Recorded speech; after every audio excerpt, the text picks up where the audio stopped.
ਵਾਹਿਗੁਰੂ ਜੀ ਕਾ ਖਾਲਸਾ ਵਾਹਿਗੁਰੂ ਜੀ ਕੀ ਫਤਿਹ। TV84 ਦੇ ਸਾਰੇ ਦਰਸ਼ਕ ਤੇ ਸਰੋਤੇ ਜਿਹੜੇ ਇਸ ਵਕਤ ਸਾਡੇ ਨਾਲ ਨਾਰਥ ਅਮਰੀਕਾ ਦੇ ਵਿੱਚੋਂ ਜੁੜੇ ਹੋਏ ਆ ਜਾਂ ਫਿਰ ਸੋਸ਼ਲ ਮੀਡੀਆ ਦੇ ਰਾਹੀਂ ਦੁਨੀਆ ਭਰ ਦੇ ਵਿੱਚ ਸਾਨੂੰ ਦੇਖ ਰਹੇ ਆ, ਮੈਂ ਅਮਰਵੀਰ ਸਿੰਘ ਆਪ ਸਭ ਦਾ ਅੱਜ ਇਸ ਪ੍ਰੋਗਰਾਮ ਦੇ ਵਿੱਚ ਤਹਿ ਦਿਲੋਂ ਸਵਾਗਤ ਕਰਦਾ। ਵਿਊਅਰਸ, ਜਦੋਂ ਅਸੀਂ ਅੱਜ ਗੱਲ ਕਰ ਰਹੇ ਹਾਂ, ਪਿਛਲਾ ਸਾਰਾ ਹਫਤਾ ਜਿਹੜਾ ਲੰਘਿਆ 1984 ਦੇ ਬਾਬਤ ਵਿਚਾਰ ਚਰਚਾ ਹੋਈ ਹੈ। ਸਮਾਗਮ ਦੁਨੀਆ ਭਰ ਦੇ ਵਿੱਚ ਹੋਏ ਨੇ। 35 ਸਾਲ ਘੱਲੂਘਾਰੇ ਨੂੰ ਵਾਪਰਿਆ ਹੋ ਚੁੱਕੇ ਆ ਤੇ ਇਸ ਦੇ ਸੰਬੰਧੀ ਜਿਹੜੇ ਸਮਾਗਮ ਨੇ, ਰੈਲੀਜ਼ ਨੇ, ਪ੍ਰੋਟੈਸਟ ਨੇ, ਉਹ ਅਮਰੀਕਾ, ਕੈਨੇਡਾ, ਯੂਰਪ ਦੀ ਧਰਤੀ ਤੇ ਪੰਜਾਬ ਅਕਾਲ ਤਖਤ ਸਾਹਿਬ ਤੇ ਵੀ ਇੱਕ ਜਿਹੜਾ ਵੱਡਾ ਸਮਾਗਮ ਹੈ 6 ਜੂਨ ਲੰਘੀ ਕੱਲ੍ਹ ਹੋਇਆ। ਸੋ ਇਸ ਬਾਬਤ ਜਿੱਥੇ ਸਾਰੀ ਐਕਟੀਵਿਟੀ ਚੱਲ ਰਹੀ ਹੈ, ਸੋ ਇਹਦੇ ਉੱਪਰ ਵੀ ਅੱਜ ਅਸੀਂ ਗੱਲਬਾਤ ਕਰਾਂਗੇ। ਤੇ ਜਦੋਂ ਅਸੀਂ ਅੱਜ ਦੀ ਡੇਟ ਦੇ ਵਿੱਚ ਗੱਲ ਕਰ ਰਹੇ ਹਾਂ ਤੇ ਭਾਰਤ ਦੇ ਵਿੱਚ ਜਿਹੜੀ ਚੇਂਜ ਆਈ ਹੈ, ਹੁਣ ਕਿਵੇਂ ਜਿਹੜੀ ਹਿੰਦੂਤਵੀ ਹਕੂਮਤ ਹੈਗੀ ਹੈ ਉਹਨੇ ਦੁਬਾਰਾ ਜਿਹੜਾ ਹਕੂਮਤ ਆਪਣੀ ਲਈ ਹੈ, ਪਾਵਰ ਦੇ ਵਿੱਚ ਆਏ ਆ। ਸੋ ਇਹਦੇ ਨਾਲ ਨੈਸ਼ਨਲੀ ਭਾਰਤ ਦੀ ਜਿਹੜੀ ਪੋਲੀਟਿਕਸ ਹੈ ਪਾਕਿਸਤਾਨ ਦੇ ਨਾਲ ਜਾਂ ਇੰਟਰਨੈਸ਼ਨਲ ਲੈਵਲ 'ਤੇ ਜਿਹੜਾ ਸਿਨੈਰੀਓ ਬਣਦਾ ਨਜ਼ਰ ਆ ਰਿਹਾ ਹੈ, ਉਹ ਸਿੱਖ ਐਂਗਲ ਤੋਂ ਉਹਨੂੰ ਵੀ ਅਸੀਂ ਅੱਜ ਐਨਾਲਾਈਜ਼ ਕਰਨ ਦੀ ਕੋਸ਼ਿਸ਼ ਕਰਾਂਗੇ। ਸੋ ਇਸ ਸਾਰੀ ਗੱਲਬਾਤ ਦੇ ਲਈ ਅੱਜ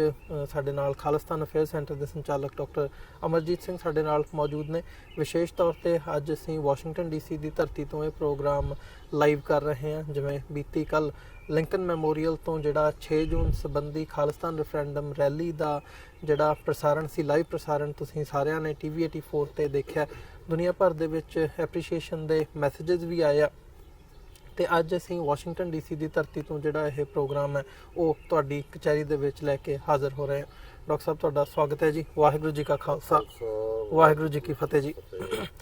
ਸਭ ਸ਼ੁਰੂਆਤ ਕਰੀਏ, ਜਿਵੇਂ ਮੈਂ ਜ਼ਿਕਰ ਕੀਤਾ ਵੀ ਪਿਛਲਾ ਸਾਰਾ ਲੰਘਾ ਹਫਤਾ ਉਹ ਕੈਨੇਡਾ ਦੀ ਪਾਰਲੀਮੈਂਟ ਹੋਵੇ, ਇੱਥੇ ਅਮਰੀਕਾ ਦੀ ਰਾਜਧਾਨੀ ਦੇ ਵਿੱਚ ਹੋਵੇ ਜਾਂ ਯੂਰਪ ਦੇ ਵਿੱਚ ਟ੍ਰਫਾਲਗਰ ਸਕੁਆਇਰ ਲੰਡਨ ਦੇ ਵਿੱਚ ਵੱਡੇ ਜਿਹੜੇ ਸਮਾਗਮ ਨੇ ਹੋਏ ਨੇ। ਤੇ ਜਿਹੜਾ ਇਸ ਸਾਰੇ ਦਾ ਸੈਂਟਰ ਹੈ ਜਿੱਥੇ ਘੱਲੂਘਾਰਾ ਵਾਪਰਿਆ, ਅਟੈਕ ਕੀਤਾ ਗਿਆ, ਅਕਾਲ ਤਖਤ ਤੇ ਵੀ ਜਿਹੜਾ ਵੱਡਾ ਸਮਾਗਮ ਹੈ ਉਹ ਹੋਇਆ। ਥੋੜ੍ਹੀ ਬਹੁਤੀ ਉੱਥੇ ਨੈਗੇਟਿਵਿਟੀ ਦੀਆਂ ਖਬਰਾਂ ਵੀ ਆਈਆਂ ਨੇ, ਪਰ ਸੋ ਇਹਨਾਂ ਹੀ ਐਕਟੀਵਿਟੀਆਂ ਤੋਂ ਮੈਂ ਸ਼ੁਰੂਆਤ ਕਰੂੰਗਾ। ਇਸ ਮੌਕੇ 'ਤੇ ਤੁਸੀਂ ਕੀ ਸਮਝਦੇ ਹੋ ਪਿਛਲੇ 35 ਸਾਲਾਂ ਦੇ ਸਫ਼ਰ ਤੋਂ ਬਾਅਦ ਅੱਜ ਜਿੱਥੇ ਅਸੀਂ ਖਲੋਤੇ ਹਾਂ, ਕੌਮ ਦੇ ਵਿੱਚ ਇੱਕ ਜਾਗਰੂਕਤਾ ਦੀ ਲਹਿਰ ਦੇਖਣ ਨੂੰ ਮਿਲ ਰਹੀ ਹੈ, ਕੀ ਕਹਿਣਾ ਚਾਹੋਗੇ ਇਸ ਬਾਰੇ? ਦੇਖੋ, ਸਭ ਤੋਂ ਪਹਿਲਾਂ ਤਾਂ ਅਸੀਂ ਦਰਸ਼ਕਾਂ ਨਾਲ ਅੱਜ ਦਾ ਦਿਨ ਜਿਹੜਾ ਕਿ ਵਾਸ਼ਿੰਗਟਨ DC ਦੇ ਖੁੱਲ੍ਹੇ ਅਸਮਾਨਾਂ ਥੱਲੇ ਚਾਰ ਚੁਫੇਰੇ ਰੁੱਖ ਨੇ, ਪੰਛੀਆਂ ਦੀ ਚਹਿਚਹਾਟ ਹੈ, ਔਰ ਬੀਤੇ ਕੱਲ੍ਹ 6 ਜੂਨ ਜਦੋਂ ਕਿ ਲਿੰਕਨ ਮੈਮੋਰੀਅਲ ਦੇ ਬਾਹਰ ਹਜ਼ਾਰਾਂ ਦੀ ਗਿਣਤੀ ਵਿੱਚ ਸਿੱਖ ਸੰਗਤਾਂ ਕੌਮੀ ਆਜ਼ਾਦੀ ਔਰ ਆਪਣੇ ਸ਼ਹੀਦਾਂ ਨੂੰ ਯਾਦ ਕਰਨ ਦੇ ਲਈ ਜੁੜੀਆਂ ਤੇ ਸੂਰਜ ਪੂਰਾ ਮਿਹਰਬਾਨ ਸੀ। 85-86 ਡਿਗਰੀ ਫਾਰਨਹਾਈਟ ਦੇ ਕਰੀਬ ਟੈਂਪਰੇਚਰ ਸੀ। ਲੇਕਿਨ ਅੱਜ ਬੜਾ ਪਲੇਜ਼ੈਂਟ ਡੇ ਹੈ, ਔਰ ਕਿਉਂਕਿ ਅਸੀਂ ਇੱਥੋਂ ਹੀ ਆਪਣੀ ਅਗਲੀ ਜਿਹੜੀ ਫਲਾਈਟ ਹੈ ਉਹ ਕੈਲੀਫੋਰਨੀਆ ਦੀ ਲੈਣੀ ਹੈ, ਕਿਉਂਕਿ ਐਤਵਾਰ ਸੈਨ ਫਰਾਂਸਿਸਕੋ ਦੀਆਂ ਸੜਕਾਂ ਦੇ ਉੱਤੇ ਵੀ ਜਿਹੜੀ ਕਮਰਸ਼ੀਅਲ ਹੱਬ ਹੈ ਕੈਲੀਫੋਰਨੀਆ ਦੀ, ਬਹੁਤ ਵੱਡਾ ਫਰੀडम ਮਾਰਚ ਹੋ ਰਿਹਾ, ਜਿਹਦੇ ਵਿੱਚ 10,000 ਤੋਂ ਜ਼ਿਆਦਾ ਸਿੱਖ ਸੰਗਤਾਂ ਪਾਰਟਿਸਿਪੇਟ ਕਰਦੀਆਂ ਨੇ ਹਰ ਸਾਲ। ਸੋ ਇਸ ਲਈ ਅਸੀਂ ਇਸ ਗੱਲ ਨੂੰ ਜਿਹੜਾ ਇਹ ਸਮਝਿਆ ਕਿ ਵੀ ਬਿਹਤਰ ਹੋਏਗਾ ਕਿ ਵੀ ਅਸੀਂ ਇੱਥੋਂ ਹੀ ਇਹਨੂੰ ਲਾਈਵ ਕਰੀਏ ਪ੍ਰੋਗਰਾਮ ਨੂੰ। ਸੋ ਅਸੀਂ ਇਹ ਮਹਿਸੂਸ ਕਰਦੇ ਹਾਂ ਕਿ ਜਿੱਥੇ ਆਜ਼ਾਦੀ ਦੀ ਗੱਲ ਕਰਦੇ ਹਾਂ, ਖੁੱਲ੍ਹੇ ਅਸਮਾਨ ਦੀ ਗੱਲ ਹੋਰ ਵੀ ਅਹਿਮੀਅਤ ਰੱਖਦੀ ਹੈ। ਜ਼ਾਹਰ ਹੈ ਵੀ ਜਦੋਂ ਅਸੀਂ ਉਸ ਤੋਤੇ ਦੀ ਗੱਲ ਕਰਦੇ ਹਾਂ ਜਿਸ ਦੇ ਕੋਲ ਭਾਵੇਂ ਸੋਨੇ ਦਾ ਪਿੰਜਰਾ ਹੋਏ, ਭਾਵੇਂ ਉਸ ਦਾ ਮਾਲਕ ਉਸ ਨੂੰ ਦੋਵੇਂ ਵੇਲੇ ਘਿਓ ਦੇ ਵਿੱਚ ਗੁੰਨ ਕੇ ਚੂਰੀ ਜਿਹੜਾ ਹੈ ਉਹ ਪਰੋਸ ਰਿਹਾ ਹੋਏ, ਪਰ ਇਸ ਦੇ ਬਰਕਸ, ਇਸ ਦੇ ਉਲਟ ਜਿਹੜਾ ਈਵਨ ਭੁੱਖ ਨਾਲ ਘੁਲਣ ਵਾਲਾ ਵੀ ਪੰਛੀ ਜਦੋਂ ਉਹਨੂੰ ਤੁਸੀਂ ਅਸਮਾਨ ਵੱਲ ਛੱਡਦੇ ਹੋ ਤੇ ਉਹ ਫਿਰ ਕਿਵੇਂ ਉਡਾਰੀ ਲੈਂਦਾ ਹੈ। ਔਰ ਇਹੀ ਕਾਰਨ ਸੀ ਕਿ ਗੁਲਾਮੀ ਔਰ ਆਜ਼ਾਦੀ ਦੇ ਕਾਨਸੈਪਟ ਨੂੰ ਜਦੋਂ ਅਲਾਮਾ ਇਕਬਾਲ ਨੇ ਆਪਣੀ ਇਸ ਸ਼ੇਰੋ ਸ਼ਾਇਰੀ ਦੇ ਅੰਦਾਜ਼ ਦੇ ਵਿੱਚ ਬਿਆਨ ਕੀਤਾ ਕਿ ਇਹ ਤਾਹਿਰੇ ਲਾਹੂਤੀ ਉਸ ਰਿਜ਼ਕ ਸੇ ਮੌਤ ਅੱਛੀ ਜਿਸ ਰਿਜ਼ਕ ਸੇ ਆਤੀ ਹੋ ਪਰਵਾਜ਼ ਮੇਂ ਕੋਤਾਹੀ। ਹੁਣ ਜ਼ਾਹਰ ਹੈ ਕਿ ਇਹ ਬੇਸ਼ੱਕ ਤਾਹਿਰੇ ਲਾਹੂਤੀ ਇੱਕ ਸਪਿਰਿਚੁਅਲ ਸੀਕਿੰਗ ਹੈ ਕਿ ਜਿਹੜਾ ਰੱਬ ਵੱਲ ਤੁਰਿਆ ਹੋਇਆ ਆਜ਼ਾਦ ਰੂਹ ਵਾਲਾ ਉਸ ਡਿਵਾਈਨ ਬਰਡ ਹੈ ਉਸ ਨੂੰ ਐਡਰੈਸ ਕੀਤਾ। ਔਰ ਇਹੀ ਜਿਹੜਾ ਆਦਰਸ਼ ਇਨਸਾਨ ਹੈ ਜਾਂ ਜਿਹੜਾ ਬਾਜ਼ਮੀਰ ਇਨਸਾਨ ਹੈ ਉਸ ਦੇ ਲਈ ਇਹ ਮੈਸੇਜ ਹੈ ਕਿ ਕਦੇ ਵੀ ਆਪਣੀ ਪਰਵਾਜ਼ ਦੇ ਨਾਲ, ਆਪਣੀ ਆਜ਼ਾਦੀ ਦੇ ਨਾਲ ਸਮਝੌਤਾ ਨਹੀਂ ਕਰਨਾ। ਗੁਲਾਮੀ ਦਾ ਫਲ ਬੜਾ ਮਿੱਠਾ ਹੋ ਸਕਦਾ ਹੈ, ਬਹੁਤ ਸਾਧਨ ਹੋ ਸਕਦੇ ਨੇ, ਲੇਕਿਨ ਜੋ ਪਰਵਾਜ਼ ਹੈ, ਜੋ ਆਜ਼ਾਦੀ ਹੈ, ਅਲਟੀਮੇਟਲੀ ਇਹੀ ਰੱਬ ਨੂੰ ਕਬੂਲ ਵੀ ਹੈ। ਤੇ ਰੱਬ ਦੇ ਬੰਦੇ ਜਿਹੜੇ ਨੇ, ਜੇ ਇੱਕ ਫਕੀਰ ਦੀ ਨਿਗਾਹ ਤੋਂ ਜਿਹੜੀ ਹੈ ਸ਼ਾਨੇ ਸਿਕੰਦਰੀ ਕੁਰਬਾਨ ਕੀਤੀ ਜਾ ਸਕਦੀ ਹੈ, ਤੇ ਆਜ਼ਾਦੀ ਹਾਸਲ ਕਰਨਾ ਤਾਂ ਆਪਣੇ ਆਪ ਦੇ ਵਿੱਚ ਇੱਕ ਮੰਜ਼ਿਲ ਹੈ। ਲੇਕਿਨ ਮੈਂ ਸਮਝਦਾ ਹਾਂ ਵੀ ਜਿਹੜੇ ਆਜ਼ਾਦੀ ਦੇ ਪਰਵਾਨੇ ਨੇ, ਜਿਹੜੇ ਇਸ ਰਸਤੇ ਤੇ ਤੁਰਦੇ ਨੇ, ਔਰ ਜਦੋਂ ਅਸੀਂ ਪਰਵਾਨੇ ਦੀ ਗੱਲ ਕਰਦੇ ਹਾਂ, ਜ਼ਾਹਰ ਹੈ ਸ਼ਮਾ ਔਰ ਪਰਵਾਨੇ ਦਾ ਕਨਸੈਪਟ ਸਾਡੇ ਉਸ ਖਿੱਤੇ ਦੀ ਪੋਇਟਰੀ 'ਚ ਬਹੁਤ ਯੁਗਾਂ ਤੋਂ ਹੀ ਹੈ। ਜੇ ਰਾਦਰ ਕਿਹਾ ਜਾਏ ਕਿ ਜਿਵੇਂ ਪਰਵਾਨੇ ਆ ਕੇ ਬਿਨਾਂ ਪਰਵਾਹ ਕੀਤਿਆਂ ਉਸ ਸ਼ਮਾ ਦੇ ਉੱਤੇ ਜਿਹੜੀ ਅੱਗ ਬਲ ਰਹੀ ਹੈ ਉਹ ਆ ਕੇ ਸੜਦੇ ਨੇ, ਔਰ ਫਿਰ ਲੰਬੇ ਲਾਈਨ ਹੁੰਦੀ ਆ ਉਹਨਾਂ ਦੇ ਪਿੱਛੇ। ਔਰ ਇਹੀ ਗੱਲ ਜਦੋਂ ਅਸੀਂ ਜੇ ਲਾਈਟਰ ਵੇਨ 'ਚ ਮੈਂ ਕਹਿਣਾ ਹੋਏ ਤੇ ਇਹ ਇੱਕ ਕਹਾਣੀ ਦੇ ਤੌਰ ਤੇ ਕਿਹਾ ਜਾਂਦਾ, ਕਿਉਂਕਿ ਇਹ ਇੱਕ ਬਾਜ਼ਮੀਰ ਔਰ ਬੇਜ਼ਮੀਰ ਔਰ ਬੇਖੌਫ ਔਰ ਬਾਖੌਫ ਉਸ ਨੂੰ ਡਿਫਾਈਨ ਵੀ ਕਰਦਾ ਹੈ ਕਿ ਇੱਕ ਭੂੰਡ ਜਿਹੜਾ ਹੈ ਉਹ ਪਰਵਾਨਿਆਂ ਦੇ ਵਿੱਚ ਆ ਕੇ ਰਲ ਗਿਆ। ਔਰ ਕਿਉਂਕਿ ਸ਼ਕਲ ਤਾਂ ਇੱਕੋ ਜਿਹੀ ਹੁੰਦੀ ਹੈ, ਕੋਈ ਪਰਵਾਨਾ ਕੋਈ ਉਹਦੇ ਤੇ ਕੋਈ ਸਿਰ ਦੇ ਉੱਤੇ ਕੋਈ ਕਲਗੀ ਤਾਂ ਨਹੀਂ ਲੱਗੀ ਹੁੰਦੀ, ਇਨਸੈਕਟ ਹੀ ਹੈ ਸ਼ਾਮ ਨੂੰ। ਔਰ ਉਹਨੇ ਕਿਹਾ ਜੀ ਮੈਂ ਵੀ ਤੁਹਾਡਾ ਹੀ ਹੈ, ਤੁਹਾਡੀ ਬਰਾਦਰੀ ਹੈ ਮੈਂ। ਉਹਨਾਂ ਨੇ ਕਿਹਾ ਵੀ ਤੂੰ ਲੱਗਦਾ ਤਾਂ ਨਹੀਂ, ਪਰ ਉਹ ਕਹਿੰਦਾ ਜੀ ਮੈਨੂੰ ਤੁਸੀਂ ਪਰਖ ਲਓ। ਸੋ ਅੱਗ ਬਲ ਰਹੀ ਸੀ, ਉਹਨਾਂ ਨੇ ਕਿਹਾ, ਉਹਨਾਂ ਨੇ ਪਰਵਾਨਿਆਂ ਨੇ ਵੀ ਤੂੰ ਜਾ ਤੇ ਜਾ ਕੇ ਜਰਾ 5 ਗੇੜੇ ਦੇ ਕੇ ਆਏ ਦੇ। ਉਹ ਗਿਆ, ਆ ਗਿਆ, ਉਹਨਾਂ ਨੇ ਫਿਰ ਢਾਹ ਲਿਆ। ਉਹਨਾਂ ਨੇ ਕਿਹਾ ਵੀ ਨਹੀਂ ਤੂੰ ਪਰਵਾਨਾ ਨਹੀਂ, ਇਹ 5 ਕੀ, ਤੂੰ ਉੱਥੇ ਪਹੁੰਚਦੇ ਆਈ, ਤੂੰ ਗੇੜਾ ਤੇਰਾ ਇੱਕ ਵੀ ਪੂਰਾ ਨਹੀਂ ਸੀ ਹੋਣਾ, ਤੂੰ ਉੱਤੇ ਸੜ ਮਰਨਾ ਸੀ। ਸੋ ਮੈਂ ਸਮਝਦਾ ਵੀ ਜਦੋਂ ਅਸੀਂ ਇਹਨਾਂ 35 ਵਰਿਆਂ ਦੀ ਦਾਸਤਾਨ ਦੀ ਗੱਲ ਕਰ ਰਹੇ ਹਾਂ, ਦੁਨੀਆ ਭਰ ਦੇ ਵਿੱਚ ਹੋ ਰਹੀ ਹੈ, ਔਰ ਕੱਲ੍ਹ ਜਦੋਂ 6 ਜੂਨ ਨੂੰ ਅਸੀਂ ਇੱਥੇ ਲਿੰਕਨ ਮੈਮੋਰੀਅਲ, ਔਰ ਇਹ ਉਹ ਹੈਲੋਡ ਪਲੇਸ ਹੈ ਜਦੋਂ ਅਸੀਂ ਜਿਹੜੇ ਵੀ ਸਾਡੇ ਵੀਰ ਅਮਰੀਕਾ ਕੈਨੇਡਾ 'ਚ ਨੇ ਵੀਰ ਭੈਣਾਂ, ਉਹ ਜ਼ਰੂਰ ਵਾਸ਼ਿੰਗਟਨ ਆਏ ਹੋਣਗੇ। ਔਰ ਜਦੋਂ ਵਾਸ਼ਿੰਗਟਨ ਦੀ ਸਾਈਟ ਸੀਇੰਗ ਦੀ ਗੱਲ ਹੁੰਦੀ ਹੈ ਤਾਂ ਫਿਰ ਉਸ ਦੇ ਵਿੱਚ ਵਿਤਨਾਮ ਵਾਰ ਮੈਮੋਰੀਅਲ ਐਸਾ ਹੈ ਜਿਹੜਾ ਸਭ ਤੋਂ ਮੋਸਟ ਵਿਜ਼ਿਟਡ ਹੈ। ਔਰ ਉੱਥੇ ਕੋਈ ਸਕਲਪਟਰ ਨਹੀਂ ਬਣੇ ਹੋਏ, ਕੋਈ ਬੁੱਤ ਤਰਾਸ਼ੀ ਨਹੀਂ ਹੈ ਜਾਂ ਕੋਈ ਆਰਟ ਨਹੀਂ ਹੈ। ਇੱਕ ਸਿੰਪਲ ਕੰਧ ਦੇ ਉੱਤੇ 60,000 ਦੇ ਕਰੀਬ ਅਮਰੀਕਨ ਫੌਜੀਆਂ ਦੇ ਨਾਂ ਲਿਖੇ ਹੋਏ ਨੇ ਜਿਹੜੇ ਕਿ ਵਿਤਨਾਮ ਵਾਰ ਦੇ ਦੌਰਾਨ ਮਾਰੇ ਗਏ। ਉਸ ਦੇ ਇੱਕ ਪਾਸੇ ਅਸੀਂ ਦੇਖਦੇ ਹਾਂ ਕਿ ਕੋਰੀਅਨ ਵਾਰ ਮੈਮੋਰੀਅਲ ਹੈ। ਹਾਲਾਂਕਿ ਕੋਰੀਅਨ ਵਾਰ ਦੇ ਵਿੱਚ ਯੂਨਾਈਟਿਡ ਨੇਸ਼ਨਸ ਦੀ ਜਿਹੜੀ ਹੈ ਉਸ ਦੀ ਡਾਇਰੈਕਸ਼ਨ ਦੇ ਥੱਲੇ ਲੜਾਈ ਹੋਈ ਸੀ। ਉਸ ਦੇ ਵਿੱਚ ਬਹੁਤ ਸਾਰੇ ਦੇਸ਼ਾਂ ਦੇ ਸੋਲਜਰ ਮਾਰੇ ਗਏ, ਉਹਨਾਂ ਦੇ ਵੀ ਕੁਛ ਦੇ ਨਾਂ ਨੇ। ਫਿਰ ਅਸੀਂ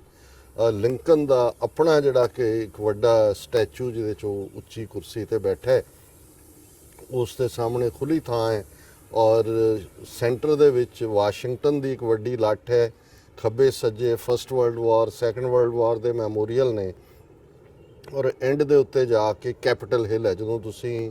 ਲਿੰਕਨ ਮੈਮੋਰੀਅਲ ਦੀਆਂ ਪੌੜੀਆਂ ਤੇ ਖਲੋਂਦੇ ਹੋ ਤੇ ਇਧਰੋਂ ਤੁਸੀਂ ਉਸ ਵਾਸ਼ਿੰਗਟਨ ਦੀ ਉਸ ਲੱਠ ਤੋਂ ਲੈ ਕੇ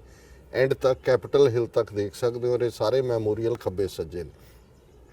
ਕੱਲ੍ਹ ਜਦੋਂ ਉਸ ਗੈਦਰਿੰਗ ਨੂੰ ਜਿਹਦੇ 'ਚ ਹਜ਼ਾਰਾਂ ਦੀ ਗਿਣਤੀ 'ਚ ਅਮਰੀਕਨ ਵੀ ਕਿਉਂਕਿ ਵਿਜ਼ਿਟਰ ਆ ਜਾ ਰਹੇ ਸੀ, ਮੈਂ ਐਡਰੈਸ ਕੀਤਾ ਤੇ ਮੈਂ ਇੱਕ ਐਕਸਪ੍ਰੈਸ਼ਨ ਜਿਹੜੀ ਕਹੀ ਕਿ ਫਰੋਮ ਕ੍ਰਾਸ ਟੂ ਕਰਾਊਨ। ਹੁਣ ਜ਼ਾਹਰ ਹੈ ਕ੍ਰਾਸ ਸਲੀਬ ਨੂੰ ਕਹਿੰਦੇ ਨੇ, ਤਖਤੇ ਨੂੰ ਕਹਿੰਦੇ ਨੇ, ਅਸੀਂ ਪੰਜਾਬੀ 'ਚ ਕਹਿੰਦੇ ਹਾਂ ਤਖਤੇ ਤੋਂ ਤਖਤ। And from cross to crown, crown ਤਾਜ ਹੈ ਕਿ। ਔਰ ਜਦੋਂ ਅਸੀਂ ਈਵਨ ਸਾਦਾ ਪੰਜਾਬੀ 'ਚ ਕਹਿਣਾ ਹੋਏ ਕਿ ਹੈ ਸਰਦਾਰ ਦਾ ਦਾਰ ਉੱਤੋਂ ਦੀ ਰਸਤਾ। ਹੁਣ ਦਾਰ ਫਾਰਸੀ ਦਾ ਸ਼ਬਦ ਹੈ ਜਿਹਦਾ ਮਤਲਬ ਹੈ ਸੂਲੀ, ਇਹਦਾ ਮਤਲਬ ਹੈ ਕ੍ਰਾਸ।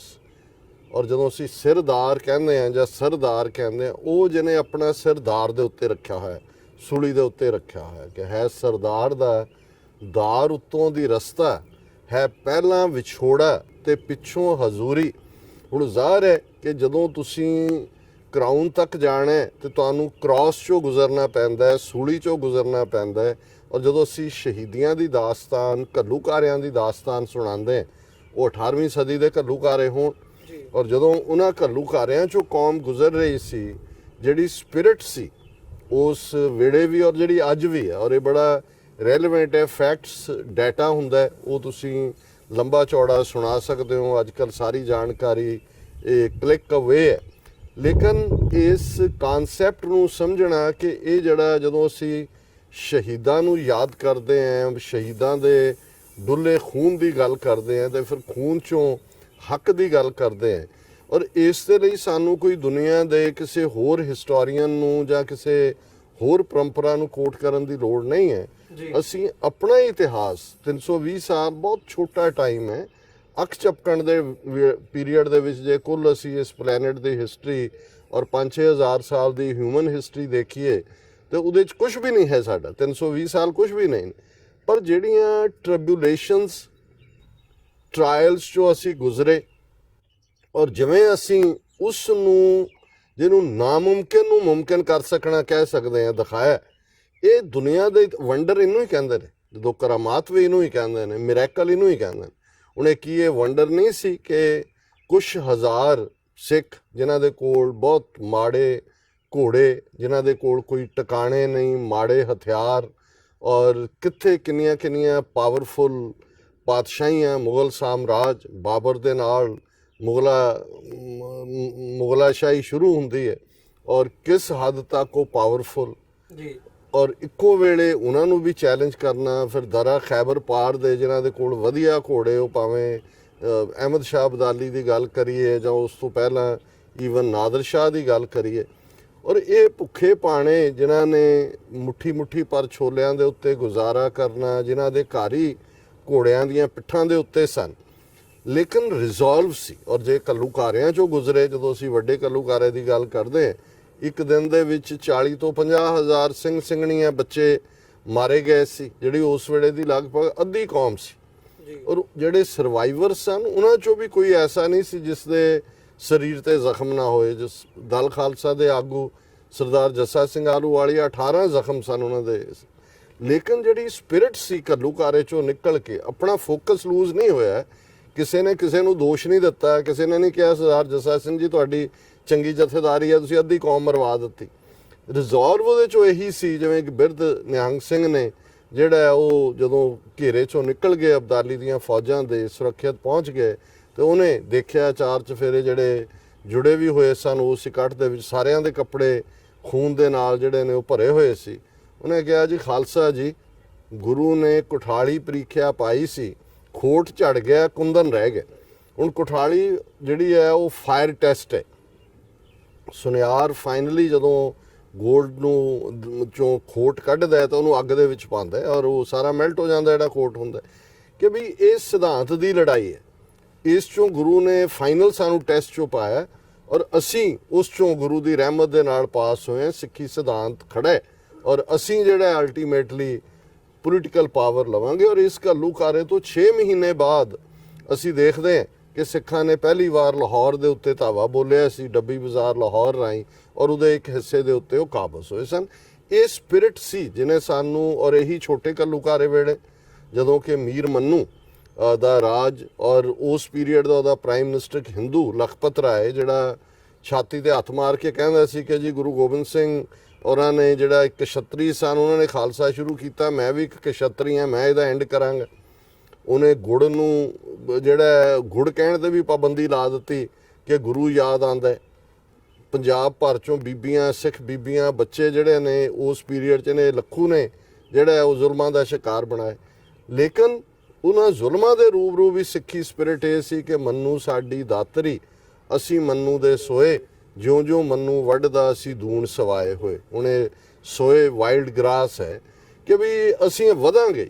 ਔਰ ਜ਼ਾਹਰ ਹੈ ਉਹ ਛੋਟਾ ਘੱਲੂਘਾਰਾ ਵਾਪਰਿਆ ਤੇ ਸਿੱਖਾਂ ਨੇ ਮਿਸਲਾਂ ਕਾਇਮ ਕਰਕੇ ਉੱਥੋਂ ਇੰਡਸ ਤੋਂ ਲੈ ਕੇ ਜਮਨਾ ਤੱਕ ਇੱਕ ਵੱਡਾ ਹਿੱਸਾ ਕਾਬੂ ਕਰ ਲਿਆ। ਵੱਡਾ ਘੱਲੂਘਾਰਾ ਵਾਪਰਿਆ ਸਿੱਖਾਂ ਨੇ ਲਾਹੌਰ ਦੇ ਉੱਤੇ ਆਪਣਾ ਜਿਹੜਾ ਉਹ ਧਾਵਾ ਬੋਲ ਕੇ ਉਸ ਦਾ ਇੱਕ ਹਿੱਸਾ ਕਾਬੂ ਕਰ ਲਿਆ। ਹੁਣ ਇਸ ਸਪਿਰਿਟ ਨੂੰ, ਇਹ ਕਿਉਂਕਿ ਸਾਡਾ ਬੀਤੇ ਦਾ ਇਤਿਹਾਸ ਹੈ, ਔਰ ਜੇ ਅਸੀਂ ਨਾ 35 ਸਾਲਾਂ ਦੀ ਗੱਲ ਕਰਾਂਗੇ, ਜੂਨ 84 ਦੀ ਗੱਲ, ਔਰ ਅਮਰੀਕਾ ਦੀ ਜਦੋਂ ਮੈਂ ਗੱਲ